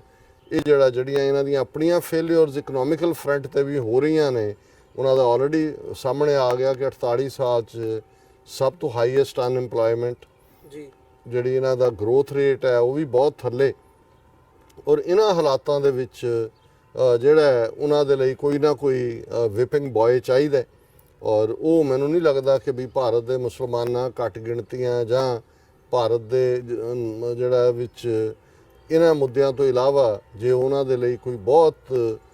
ਐਵਰਗ੍ਰੀਨ ਮੁੱਦਾ ਹੋ ਸਕਦਾ ਹੈ ਜਿਹਨੂੰ ਉਹ ਕਿਸੇ ਵੇਲੇ ਵੀ ਵਿਪ ਅਪ ਕਰ ਸਕਦੇ ਨੇ, ਤੇ ਉਹ ਪਾਕਿਸਤਾਨ ਦੇ ਖਿਲਾਫ ਨਫ਼ਰਤ ਦਾ ਹੀ ਹੈ ਜੀ। ਤੇ ਇੰਟਰਨੈਸ਼ਨਲੀ ਕਿਵੇਂ ਦੇਖਦੇ ਹੋ ਕਿ ਭਾਰਤ ਤੇ ਅਮਰੀਕਾ ਦੀ ਜਿਹੜੀ ਦੋਸਤੀ ਹੈ ਇਹ ਹੋਰ ਅੱਗੇ ਵਧੇਗੀ? ਮਤਲਬ ਅਮਰੀਕਾ ਦਾ ਜਿਹੜਾ ਏਜੰਡਾ ਹੈ ਟਰੰਪ ਦਾ ਉਹ ਵੀ ਰਾਈਟ ਵਿੰਗਰ ਏਜੰਡਾ ਹੈ, ਅਮਰੀਕਾ ਦੀ ਜਿਹੜੀ ਇੰਟਰਨੈਸ਼ਨਲ ਆਪਣੀ ਉਹਨਾਂ ਦੀ ਦਿੱਖ ਸੀ ਹਿਊਮਨ ਰਾਈਟਸ ਦੇ ਉੱਤੇ ਸਟੈਂਡ ਸੀ, ਜਾਂ ਕਹਿ ਲਓ ਵੀ ਜਿਹੜੀ ਦੁਨੀਆ ਦੀ ਪੰਚਾਇਤ ਹੈ ਉਹਦੇ ਵਿੱਚ ਇੱਕ ਮੁਖੀ ਦੇ ਤੌਰ ਤੇ ਜਿਹੜਾ ਰੋਲ ਸੀ ਉਹਦੇ ਤੋਂ ਵੀ ਟਰੰਪ ਨੇ ਪੈਰ ਪਿੱਛੇ ਖਿੱਚੇ ਆ, ਤੇ ਚਾਈਨਾ ਦੇ ਨਾਲ ਜਿਹੜੀ ਟ੍ਰੇਡ ਵਾਰ ਹੈ ਉਹਦੇ ਵਿੱਚ ਇੰਡੀਆ ਨੂੰ ਕਿਵੇਂ ਯੂਜ਼ ਕਰਨ ਦੀ ਜਿਹੜੀ ਇੱਕ ਲਾਈਨ ਹੈ ਉਹ ਨਜ਼ਰ ਆ ਰਹੀ ਹੈ। ਸੋ ਇੰਟਰਨੈਸ਼ਨਲੀ ਜਿਹੜੀ ਇਹ ਇੱਕ ਰਾਈਟ ਵਿੰਗਰ ਆਈਡੀਓਲੋਜੀ ਹੈ ਉਹ ਉੱਥੇ ਇੰਡੀਆ ਦੇ ਵਿੱਚ ਮੋਦੀ ਦੀ ਹੋਏ, ਯੂਰਪ ਦੇ ਵਿੱਚ ਵੀ ਕਿਤੇ ਨਾ ਕਿਤੇ ਦੇਖਣ ਨੂੰ ਮਿਲਦੀ ਹੈ, ਅਮਰੀਕਾ ਦੇ ਵਿੱਚ ਟਰੰਪ ਦੀ ਹੋਏ, ਜਿਹੜੀਆਂ ਇਹ ਚੇਂਜਸ ਆ ਰਹੀਆਂ ਨੇ, ਕੀ ਸਮਝਦੇ ਹੋ ਕਿ ਇਹ ਕੀ ਆਉਣ ਵਾਲੇ ਸਮੇਂ ਦੇ ਵਿੱਚ ਇਹਦੇ ਨਤੀਜੇ ਨਿਕਲ ਸਕਦੇ ਆ? ਦੇਖੋ, ਹਿਊਮਨ ਰਾਈਟਸ ਜਾਂ ਕੋਈ ਵੀ ਹੋਰ ਰਾਈਟ, ਇਹ ਤਾਂ ਬਹੁਤ ਵਾਰ ਕੀ ਆਲਮੋਸਟ ਆਲ ਦਾ ਟਾਈਮ ਇਹ ਤਾਂ ਇੱਕ ਸਮੋਕ ਸਕਰੀਨ ਹੁੰਦੀ ਹੈ, ਇੱਕ ਧੂਆਂ ਕ੍ਰੀਏਟ ਕੀਤਾ ਹੁੰਦਾ। ਅਲਟੀਮੇਟਲੀ ਜਿਹੜੇ ਸਬੰਧ ਬਣਦੇ ਨੇ ਜਾਂ ਲਗਾਤਾਰ ਹੁੰਦੇ ਨੇ ਅੱਗੇ, ਉਹ ਹੁੰਦੇ ਨੇ ਤੁਹਾਡੇ ਆਰਥਿਕ ਹਿੱਤਾਂ ਤੇ, ਫਾਈਨੈਂਸ਼ੀਅਲ ਇੰਟਰਸਟ ਔਰ ਸਟ੍ਰੈਟਜਿਕ ਇੰਟਰਸਟ। ਹੁਣ ਕੋਈ ਇੰਡੀਆ ਨਾ ਤਾਂ ਭਤੀਜਾ ਲੱਗਦਾ ਅਮਰੀਕਾ ਦਾ, ਨਾ ਹੀ ਇਹ ਹੈ ਵੀ ਕੋਈ ਅਮਰੀਕਾ ਦੀ ਇਕਨੋਮੀ ਭਾਰਤ ਦੇ ਉੱਤੇ ਖੜੀ ਹੋਈ ਹੈ, ਨਾ ਹੀ ਇਹ ਹੈ ਵੀ ਅਮਰੀਕਾ ਦਾ ਕੋਈ ਬਾਰਡਰ ਲੱਗਦਾ ਭਾਰਤ ਦੇ ਨਾਲ ਕਿ ਵੀ ਉਹਨੇ ਕੈਨੇਡਾ ਵਾਂਗ ਉਹਦੇ ਕਿਤੇ ਨਾ ਕਿਤੇ ਸਟ੍ਰੈਟਜਿਕ ਹਿੱਤ ਵੀ ਟੁਗੈਦਰ ਨੇ। ਸੋ ਮੈਂ ਸਮਝਦਾ ਹਾਂ ਵੀ ਅਮਰੀਕਾ ਦੀ ਫਰਸਟ੍ਰੇਸ਼ਨ ਵੀ ਇੰਡੀਆ ਦੇ ਨਾਲ ਵਧੀ ਹੈ, ਔਰ ਇਹੀ ਨਤੀਜਾ ਹੈ ਕਿ ਜਿਹੜੀ ਪ੍ਰੈਫਰੈਂਸ਼ੀਅਲ ਟ੍ਰੀਟਮੈਂਟ ਇੰਡੀਆ ਨੂੰ ਦੇਣ ਦੀ ਲਾਈਨ ਟ੍ਰੇਡ ਦੇ ਵਿੱਚ ਸੀ, ਜਿਹੜਾ 1930 ਤੋਂ ਜਿਹੜੀਆਂ ਡਿਵੈਲਪਿੰਗ ਕੰਟਰੀਜ਼ ਦੇ ਲਈ ਸੀ ਇਹਨਾਂ ਦਾ, ਉਹ ਪਿਛਲੇ ਹਫ਼ਤੇ ਹੀ ਟਰੰਪ ਨੇ ਉਹ ਵਿਦਡਰਾ ਕਰ ਲਿਆ। ਕਹਿ ਕੇ ਕੀਤਾ, ਪਹਿਲਾਂ ਉਹਨਾਂ ਨੇ ਕਿਹਾ ਕਿ ਵੀ ਇੰਡੀਆ ਦਾ ਟੈਰਿਫ ਕਿੰਗ, ਜਿਵੇਂ ਇਹਦੇ ਲਫ਼ਜ਼ ਹੁੰਦੇ ਨੇ ਟਵੀਟ ਤੇ, ਫਿਰ ਉਹਨਾਂ ਨੇ ਕਿਹਾ ਕਿ ਵੀ ਨੋ ਗੁੱਡ, ਫਿਰ ਥਰਡ ਦੇ ਵਿੱਚ ਆਉਂਦਿਆਂ ਉਹਨਾਂ ਨੇ ਕਿਹਾ ਕਿ ਵੀ ਵੀ ਆਰ ਵਿਦਡਰਾਇੰਗ। ਔਰ ਇੰਡੀਆ ਨੇ ਉਸ ਦਾ ਜਿਹੜਾ ਜਵਾਬ 'ਚ ਇਹ ਕਿਹਾ ਜੀ ਬੇਸ਼ੱਕ ਇਹ ਹੋ ਗਿਆ, ਬਹੁਤ ਮੰਦਭਾਗਾ ਹੈ, ਨਹੀਂ ਸੀ ਹੋਣਾ ਚਾਹੀਦਾ, ਪਰ ਅਸੀਂ ਆਪਣੇ ਸਬੰਧ ਨਾਰਮਲ ਚਾਹੁੰਦੇ ਹਾਂ ਜਾਂ ਦੂਸਰਾ। ਪਰ ਇਹ ਗੱਲ ਇੱਥੇ ਮੁੱਕੀ ਨਹੀਂ ਹੈ। ਅਮਰੀਕਾ ਨੇ ਪ੍ਰੈਸ਼ਰ ਬਿਲਡ ਕੀਤਾ ਹੋਇਆ ਕਿ ਵੀ ਇਹ ਜਿਹੜਾ ਸ਼ਾਇਦ S-400 ਮਿਸਲ ਸਿਸਟਮ ਜਿਹੜਾ ਇਹ ਰਸ਼ੀਆ ਤੋਂ ਬਾਏ ਕਰ ਰਹੇ ਨੇ, ਕਿਉਂਕਿ ਰਸ਼ੀਆ ਦੇ ਉੱਤੇ ਜਿਹੜਾ ਉਹ ਕ੍ਰੀਮੀਆ ਤੋਂ ਬਾਅਦ ਅਮਰੀਕਾ ਦੀਆਂ ਪਾਬੰਦੀਆਂ ਨੇ ਕੋਈ ਟ੍ਰੇਡ ਨਾ ਕਰੇ, ਔਰ ਇੰਡੀਆ ਜਿਹੜਾ ਉਹ ਲੈ ਰਿਹਾ। ਸੋ ਇਹਦੇ ਤੇ ਵੀ ਪ੍ਰੈਸ਼ਰ ਹੈ। ਈਰਾਨ ਦਾ ਮੁੱਦਾ ਵੀ ਅਜੇ ਸਾਹਮਣੇ ਹੈ। ਬੇਸ਼ੱਕ ਇੰਡੀਆ ਨੇ ਇੱਕਦਮ ਤਾਂ ਗੋਡੇ ਟੇਕ ਦਿੱਤੇ, ਅਮਰੀਕਾ ਦੇ ਸਾਹਮਣੇ ਕਰੂਡ ਆਇਲ ਦੀ ਸਪਲਾਈ ਬੰਦ ਕਰਤੀ ਲੈਣੀ ਉਹਨਾਂ ਤੋਂ, ਜਿਹਦੇ ਤੋਂ ਕਰਦਾ ਸੀ, ਪਰ ਉਹਦੀ ਆਪਣੀ ਇਕਨੋਮੀ ਦੇ ਵਿੱਚ ਕਿੰਨੀ ਕੁ ਦੇਰ ਉਹ ਇਹਨੂੰ ਕਾਇਮ ਰੱਖ ਸਕੇਗਾ। ਔਰ ਟਰੰਪ ਕਿਉਂਕਿ ਈਰਾਨ ਦੇ ਬਾਰੇ ਹੁਣ ਸੌਫਟ ਲਾਈਨ ਕਰ ਉਹਨੇ ਆਈ ਕਿ ਜੀ ਉਹ ਵਾਰ ਨਾਲੋਂ ਜ਼ਿਆਦਾ ਗੱਲਬਾਤ ਰਾਹੀਂ ਮਸਲੇ ਹੱਲ ਕਰਨਾ ਚਾਹੁੰਦਾ। ਸੋ ਜੇ ਅਮਰੀਕਾ ਦੀ ਚਾਈਨਾ ਦੇ ਨਾਲ ਅਜੇ ਜਿਹੜੀ ਟ੍ਰੇਡ ਟ੍ਰੀਟੀ ਹੈ ਉਹਦੇ 'ਚ ਅਪਸ ਐਂਡ ਡਾਊਨਸ ਨੇ, ਜੇ ਉਹ ਕੋਈ ਨਾ ਕੋਈ ਉਹਦਾ ਸੁਖਾਵਾਂ ਹੱਲ ਨਿਕਲ ਆਉਂਦਾ, ਜਿਹੜਾ ਨਿਕਲੇਗਾ ਕਿਉਂਕਿ ਉਹ ਵੀ ਵਪਾਰੀ ਨੇ, ਵਪਾਰੀਆਂ ਦੀ ਲੜਾਈ ਹੈ ਕਿ ਪ੍ਰੋਫਿਟ 18% ਹੋਏ ਕਿ 17 ਹੋਏ ਕਿ 16.5 ਹੋਏ, ਇਸ ਤੋਂ ਬਿਯੋਂਡ ਨਹੀਂ। ਤਾਂ ਮੈਂ ਸਮਝਦਾ ਵੀ ਇੰਡੀਆ ਨੂੰ ਅਮਰੀਕਾ ਨੇ ਇਹ ਵੀ ਦੇਖਿਆ ਵੀ ਨਕੰਮੇ ਨੇ, ਕਿਸੇ ਕੰਮ ਆਉਣ ਵਾਲੇ ਨਹੀਂ ਹੈ, ਕਿਉਂਕਿ ਅਫਗਾਨਿਸਤਾਨ 'ਚੋਂ ਅਮਰੀਕਾ ਨਿਕਲਣਾ ਚਾਹੁੰਦਾ। 9/11 ਤੋਂ ਬਾਅਦ ਦੇ ਵੜੇ ਹੋਏ ਨੇ 18 ਸਾਲ ਬਾਅਦ, ਫੇਸ ਉਹ ਚਾਹੁੰਦੇ ਨੇ ਪਾਕਿਸਤਾਨ ਦੇ ਲਈ, ਜਿਹੜਾ ਪਾਕਿਸਤਾਨ ਦੇ ਨਾਲ ਵੀ ਉਹਨਾਂ ਨੇ ਗੱਲਬਾਤ ਖੋਲ੍ਹੀ ਹੋਈ ਹੈ। ਔਰ ਜ਼ਾਹਰ ਹੈ ਕਿ ਜਿਹੜਾ ਪਾਕਿਸਤਾਨ ਪ੍ਰਤੀ ਇਮੀਡੀਏਟ ਟਰੰਪ ਦਾ ਨੈਗੇਟਿਵਿਟੀ ਸੀ ਉਹ ਘਟੀ ਹੈ। ਜੇ ਨਾ ਘਟੀ ਹੁੰਦੀ ਤੇ IMF ਦੇ ਨਾਲ ਜਿਹੜਾ ਹੈ 7 ਜਾਂ 8 ਬਿਲੀਅਨ ਡਾਲਰ ਦਾ ਜਿਹੜਾ ਲੋਨ ਹੁਣ ਪਾਕਿਸਤਾਨ ਨੂੰ ਆਲਮੋਸਟ ਮਿਲਿਆ, ਉਹ ਨਹੀਂ ਸੀ ਪੋਸੀਬਲ ਹੋਣਾ। ਸੋ ਇਹ ਜਿਹੜੀਆਂ ਨੈਗੋਸ਼ੀਏਸ਼ਨਸ ਨੇ ਮੋਸਟਲੀ ਢਿਬਰੀ ਟਾਈਟ ਕਰਨ ਦਾ ਰਸਤਾ ਹੁੰਦਾ ਹੈ। ਤੁਸੀਂ ਧਮਕੀਆਂ ਦਿੰਦੇ ਹੋ, ਪਰ ਮੈਨੂੰ ਨਹੀਂ ਲੱਗਦਾ ਵੀ ਅਦਰ ਦੈਨ ਕਿ ਜੇ ਇੰਡੀਆ ਕੋਈ ਇੰਨਾ ਠੀਕ ਹੈ ਇਸ ਵੇਲੇ ਇੰਡੀਆ ਵੱਡੇ ਬਾਇਰਸ 'ਚੋਂ ਹੈਗਾ, ਕਿਉਂਕਿ ਡਿਫੈਂਸ ਵੈਪਨਰੀ ਉਹ ਇਜ਼ਰਾਈਲ ਤੋਂ ਵੀ ਲੈ ਲੈਂਦਾ, ਰਸ਼ੀਆ ਤੋਂ ਵੀ ਲੈ ਰਿਹਾ। ਸੋ ਜੇ ਤਾਂ ਔਰ ਇਕੱਲੇ ਅਮਰੀਕਾ 'ਤੇ ਡਿਪੈਂਡੈਂਟ ਨਹੀਂ ਹੈ, ਉਹ ਆਪਣੇ ਲੈਵਲ 'ਤੇ ਆਪਣੀ ਸਮਾਰਟਨੈਸ ਪਲੇ ਕਰਦੇ ਨੇ। ਸੋ ਮੈਨੂੰ ਨਹੀਂ ਲੱਗਦਾ ਵੀ ਅਮਰੀਕਾ ਇੰਡੀਆ ਦੇ ਲੈਵਲ 'ਤੇ ਜਿਹੜਾ ਉਹ ਕਿਸੇ ਹੱਦ ਤੱਕ ਵੀ ਜਾ ਕੇ ਉਹਨੂੰ ਪ੍ਰੋਟੈਕਟ ਕਰਨ ਦੀ ਲਾਈਨ ਰੱਖੇਗਾ, ਜਦੋਂ ਕਿ ਚਾਈਨਾ ਦੇ ਇੰਟਰਸਟ ਪਾਕਿਸਤਾਨ ਪ੍ਰਤੀ ਕਿਸੇ ਵੀ ਹੱਦ ਤੱਕ ਜਾ ਕੇ ਉਹਨੂੰ ਪ੍ਰੋਟੈਕਟ ਕਰਨ ਦੇ ਹੋਣਗੇ। ਨਾ ਸਿਰਫ ਇਸ ਲਈ ਕਿ ਜੀ ਉਹ ਦੋਸਤੀ ਪਹਾੜੋਂ ਸੇ ਉੱਚੀ ਔਰ ਸਮੁੰਦਰ ਸੇ ਗਹਿਰੀ, ਪਰ ਚਾਈਨਾ ਦਾ ਹੁਣ ਆਪਣਾ ਕਿੰਨੇ 100 ਬਿਲੀਅਨ ਡਾਲਰ, ਜੇ ਚਾਈਨਾ ਪਾਕਿਸਤਾਨ ਇਕਨੋਮਿਕਲ ਕੋਰੀਡੋਰ ਗਵਾਦਰ ਦੀ ਗੱਲ ਹੈ, ਚਾਈਨਾ ਦੀਆਂ ਇਨਵੈਸਟਮੈਂਟਸ ਨੇ, ਮਨੀ, ਜਿਵੇਂ ਮੈਂ ਕਿਹਾ ਵੀ ਰਿਲੇਸ਼ਨਸ਼ਿਪ ਮਨੀ ਡਿਸਾਈਡ ਕਰਦੀ। ਇਸੇ ਤਰ੍ਹਾਂ ਰਸ਼ੀਆ, ਜੇ ਇੰਡੀਆ ਅਮਰੀਕਨ ਭਾਵਨਾ ਨੂੰ ਤ੍ਰਿਪਤ ਕਰਨ ਦੇ ਲਈ ਟੂ ਦਾ ਲਾਸਟ ਐਂਡ ਆਏਗਾ, ਆਲਰੇਡੀ ਰਸ਼ੀਅਨ ਫੌਜ ਔਰ ਪਾਕਿਸਤਾਨ ਦੀ ਫੌਜ ਨੇ ਜੁਆਇੰਟ ਐਕਸਰਸਾਈਜ਼ਸ ਕੀਤੀਆਂ, ਆਲਰੇਡੀ ਰਸ਼ੀਆ ਪਾਕਿਸਤਾਨ 'ਚ ਇੰਟਰਸਟ ਦਿਖਾ ਰਿਹਾ, ਰਸ਼ੀਆ ਔਰ ਚਾਈਨਾ ਵੀ ਇੱਕ ਪੇਜ 'ਤੇ ਨੇ, ਚਾਈਨਾ ਔਰ ਪਾਕਿਸਤਾਨ ਇੱਕ ਪੇਜ 'ਤੇ ਨੇ। ਸੋ ਮੈਨੂੰ ਇਹ ਲੱਗਦਾ ਹੈ ਵੀ ਕਈ ਚੀਜ਼ਾਂ ਕਈ ਵਾਰੀ ਰੱਬ ਨੇ ਕਿਸੇ ਨੂੰ ਜਿਹੜਾ ਉਹ ਅਤਾ ਕੀਤੀਆਂ ਹੁੰਦੀਆਂ, ਦਿੱਤੀਆਂ ਹੁੰਦੀਆਂ। ਪਾਕਿਸਤਾਨ ਇਸ ਪੱਖੋਂ ਕਿਉਂਕਿ ਉਹ ਸਟ੍ਰੈਟਜੀਕਲੀ ਸੈਂਟਰਲ ਏਸ਼ੀਆ ਦੇ ਗੇਟ 'ਤੇ ਵੀ ਬੈਠਾ ਹੈ, ਇੱਧਰ ਅਫਗਾਨਿਸਤਾਨ ਦਾ ਬਾਰਡਰ ਵੀ ਲੱਗਦਾ, ਭਾਵੇਂ ਉਹ ਡਿਸਗ੍ਰੇਸ ਵੀ ਹੁੰਦਾ ਹੈ ਜਦੋਂ 4 ਮਿਲੀਅਨ ਰਿਫਿਊਜੀ ਆ ਕੇ ਬੈਠ ਗਏ ਜਾਂ ਦਹਿਸ਼ਤਗਰਦੀ ਉਹਨਾਂ ਦੀ ਬਰੂਹਾਂ 'ਤੇ ਹੈ, ਪਰ ਉਹ ਪਾਕਿਸਤਾਨ ਨੂੰ ਲਿਵਰੇਜ ਵੀ ਦਿੰਦਾ ਹੈ ਕਿ ਅਫਗਾਨਿਸਤਾਨ 'ਚ ਕੀ ਸਿਸਟਮ ਹੋਏਗਾ ਉਹ ਪਾਕਿਸਤਾਨ ਦੀ ਮਰਜ਼ੀ ਤੋਂ ਬਿਨਾਂ ਡਿਸਾਈਡ ਨਹੀਂ ਹੋ ਸਕਦਾ। ਇਸੇ ਤਰ੍ਹਾਂ ਚਾਈਨਾ ਦੇ ਨਾਲ ਜੇ ਗਵਾਦਰ ਪੋਰਟ ਡਿਵੈਲਪ ਹੁੰਦੀ ਹੈ ਤੇ ਉਹਨਾਂ ਦਾ ਇੰਟਰਸਟ ਵੀ ਜੁੜਿਆ ਹੈ। ਸੋ ਕੁੱਲ ਮਿਲਾ ਕੇ ਇੰਡੀਆ ਦੀ ਵਿਦਨ ਕੰਟਰੀ ਵੀ ਫੀਲਡ ਪਾਲਿਸੀ ਹੈ ਔਰ ਹੁਣ ਹੋ ਸਕਦਾ ਹੈ ਕੋਈ ਨਾ ਕੋਈ, ਜਿਵੇਂ ਇੱਕ ਇਹਨਾਂ ਨੇ ਤਬਦੀਲੀ ਐਤਕੀ ਕੀਤੀ ਹੈ ਕਿ ਫੋਰਨ ਮਿਨਿਸਟਰ ਉਹਨਾਂ ਨੇ ਜਿਹੜਾ ਜੈ ਕ੍ਰਿਸ਼ਨ ਸ਼ਾਇਦ ਉਹਦਾ ਨਾਂ ਹੈ, ਬੜਾ ਅੱਛਾ ਡਿਪਲੋਮੈਟ ਰਿਹਾ ਫੋਰਨ ਪਾਲਿਸੀ ਫੋਰਨ ਮਿਨਿਸਟਰੀ ਦੇ ਵਿੱਚ, ਤਮਿਲਨਾਡੂ ਦਾ ਰਹਿਣ ਵਾਲਾ ਜੈ ਸ਼ੰਕਰ ਉਹਨੂੰ ਫੋਰਨ ਮਿਨਿਸਟਰ ਬਣਾਇਆ। ਔਰ ਜਿਹੜਾ ਪਹਿਲਾ ਦੌਰਾ ਸ਼ਾਇਦ ਮੋਦੀ ਕਰ ਰਿਹਾ ਉਹ ਮਾਲਦੀਵਸ ਦਾ ਪਤਾ ਨਹੀਂ, ਕਿਉਂਕਿ ਜਿਹਦਾ ਆਲਮੋਸਟ ਹੱਥੋਂ ਨਿਕਲ ਗਿਆ ਸੀ। ਭੂਟਾਨ ਵੀ ਜੈ ਸ਼ੰਕਰ ਸ਼ਾਇਦ ਜਾ ਰਿਹਾ ਭੂਟਾਨ, ਕਿਉਂਕਿ ਉਹਨਾਂ ਨੂੰ ਇਹ ਹੈ ਵੀ ਪਹਿਲਾਂ ਇਹ ਕਰੋ। ਸੋ ਹੋ ਸਕਦਾ ਹੈ ਕਿ ਵੀ ਪਹਿਲੀ ਸਟੇਜ ਮੋਦੀ ਨੇ ਤਾਂ ਐਵੇਂ ਉਹ ਜਿਵੇਂ ਬਾਂਦਰਾਂ ਵਾਂਗ ਇੱਕ ਦਰਖਤ ਤੋਂ ਦੂਸਰੇ ਦਰਖਤ ਤੇ ਦੌੜ ਧੁੱਪੀ ਕਰਨ ਦੇ ਨਾਂ ਥੱਲੇ ਆਪਣਾ ਇਮੇਜ ਹੀ ਚਮਕਾਇਆ, ਫੋਰਨ ਪਾਲਿਸੀ ਤਾਂ ਟੋਟਲੀ ਕਲੈਪਸ ਹੋਈ। ਸੋ ਇਹ ਜੈ ਸ਼ੰਕਰ ਦੇ ਆਉਣ ਨਾਲ ਹੋ ਸਕਦਾ ਹੈ ਇਹ ਜਿਹੜੀ ਬਾਹਰਲੀ ਟਪੂਸੀਆਂ ਨੇ ਉਹਨੂੰ ਜੇ ਘਟਾਏ ਤੇ ਡਿਪਲੋਮੈਟਿਕਲੀ ਇੰਡੀਆ ਕੋਈ ਅਲਟੀਮੇਟਲੀ ਇਸ ਕਿਸਮ ਦਾ ਆਪਣਾ ਚੰਗੀ ਪੋਲਿਟਿਕਸ ਨੇਪਾਲ ਬਿਨਾਂ ਦੇ ਹੱਥਾਂ 'ਚੋਂ ਜਾ ਚੁੱਕਾ ਹੈ। ਸੋ ਕੁੱਲ ਮਿਲਾ ਕੇ ਮੈਂ ਸਮਝਦਾ ਵੀ ਪਾਕਿਸਤਾਨ ਦੇ ਐਂਗਲ ਤੋਂ ਜਿਹੜਾ ਹੈ ਉਹ ਡਿਪਲੋਮੇਸੀ ਦੀ ਮੋਰ ਸਕਸੈਸ ਹੈ ਹਰ ਐਂਗਲ ਤੋਂ, ਔਰ ਜਿਹੜੀ ਵੀ ਉੱਥੇ ਪਰਮੂਨੇਸ਼ਨ ਕੰਬੀਨੇਸ਼ਨ ਬਣੇਗਾ ਉਹਨਾਂ ਦੀ ਫੇਵਰ 'ਚ ਹੀ ਜਾਏਗਾ। ਜੀ ਬਿਲਕੁਲ ਡਾਕਟਰ ਸਾਹਿਬ, ਤੁਹਾਡਾ ਬਹੁਤ-ਬਹੁਤ ਧੰਨਵਾਦ। ਤੁਸੀਂ ਆਪਣਾ ਸਮਾਂ ਕੱਢ ਕੇ ਸਾਡੇ ਨਾਲ ਵਿਚਾਰਾਂ ਦੀ ਸਾਂਝ ਪਾਈ ਹੈ। ਮੈਂ ਉਮੀਦ ਕਰਦਾ ਜਿਹੜੇ ਦਰਸ਼ਕ ਇਸ ਵਕਤ ਸਾਡੇ ਨਾਲ ਨਾਰਥ ਅਮਰੀਕਾ ਚੋਂ ਜੁੜੇ ਹੋਏ ਆ ਜਾਂ ਫਿਰ ਸੋਸ਼ਲ ਮੀਡੀਆ ਦੇ ਰਾਹੀਂ ਸਾਨੂੰ ਦੇਖ ਰਹੇ ਆ ਦੁਨੀਆ ਭਰ ਦੇ ਵਿੱਚ, ਉਹਨਾਂ ਨੂੰ ਅੱਜ ਦੀ ਜਿਹੜੀ ਇਹ ਸਾਡੀ ਵਿਚਾਰ ਚਰਚਾ ਸੀ, ਡਿਸਕਸ਼ਨ ਸੀ, ਜ਼ਰੂਰ ਪਸੰਦ ਆਈ ਹੋਵੇਗੀ। ਸੋ ਜਿਵੇਂ ਡਾਕਟਰ ਸਾਹਿਬ ਨੇ ਵੀ ਮੈਂਸ਼ਨ ਕੀਤਾ, ਅਸੀਂ ਅੱਜ ਸ਼ੋਅ ਜਿਹੜਾ ਹੈ ਵਾਸ਼ਿੰਗਟਨ ਡੀਸੀ ਦੀ ਧਰਤੀ ਤੋਂ ਕੀਤਾ ਤੇ ਪਰਸੋਂ ਨੂੰ ਐਤਵਾਰ ਨੂੰ ਅਸੀਂ ਕੈਲੀਫੋਰਨੀਆ ਤੋਂ ਤੁਸੀਂ ਜਿਹੜਾ ਲਾਈਵ ਟੈਲੀਕਾਸਟ ਦੇਖ ਸਕੋਗੇ, ਜਿਹਦੀ ਐਡ ਵੀ TV 84 ਤੇ ਚੱਲ ਰਹੀ ਹੈ। ਸੈਨ ਫਰਾਂਸਿਸਕੋ ਦੀ ਧਰਤੀ ਤੇ ਪੰਜਵੇਂ ਪਾਤਸ਼ਾਹ ਗੁਰੂ ਅਰਜਨ ਸਾਹਿਬ ਦੀ ਸ਼ਹਾਦਤ ਨੂੰ ਮੁੱਖ ਰੱਖਦਿਆਂ ਤੇ 1984 ਦੇ ਘੱਲੂਘਾਰੇ ਦੇ ਸ਼ਹੀਦਾਂ ਨੂੰ ਮੁੱਖ ਰੱਖਦਿਆਂ, ਉਹਨਾਂ ਦੇ ਸ਼ਹਾਦਤਾਂ ਨੂੰ ਪ੍ਰਣਾਮ ਕਰਦਿਆਂ ਜਿਹੜਾ ਸੋਵਰਨਿਟੀ ਮਾਰਚ ਉੱਥੇ ਰੱਖਿਆ ਗਿਆ, ਫਰੀडम ਰੈਲੀ ਜਿਹੜੀ ਉੱਥੇ ਰੱਖੀ ਗਈ ਹੈ, ਉਸ ਦਾ ਲਾਈਵ ਪ੍ਰਸਾਰਣ ਤੁਸੀਂ TV 84 ਤੇ ਦੇਖ ਸਕੋਗੇ। ਸੋ ਇਹਨਾਂ ਹੀ ਸ਼ਬਦਾਂ ਦੇ ਨਾਲ ਅਸੀਂ ਅੱਜ ਦੇ ਸ਼ੋਅ ਦੇ ਵਿੱਚ ਇੱਥੇ ਹੀ ਤੁਹਾਡੇ ਕੋਲੋਂ ਇਜਾਜ਼ਤ ਚਾਹਾਂਗੇ। ਦੁਬਾਰਾ ਫਿਰ ਤੁਹਾਡੇ ਨਾਲ ਮੁਲਾਕਾਤ ਹੋਵੇਗੀ, ਤਦ ਤੱਕ ਲਈ ਇਜਾਜ਼ਤ ਦਿਓ ਜੀ। ਵਾਹਿਗੁਰੂ ਜੀ ਕਾ ਖਾਲਸਾ, ਵਾਹਿਗੁਰੂ ਜੀ ਕੀ ਫਤਿਹ।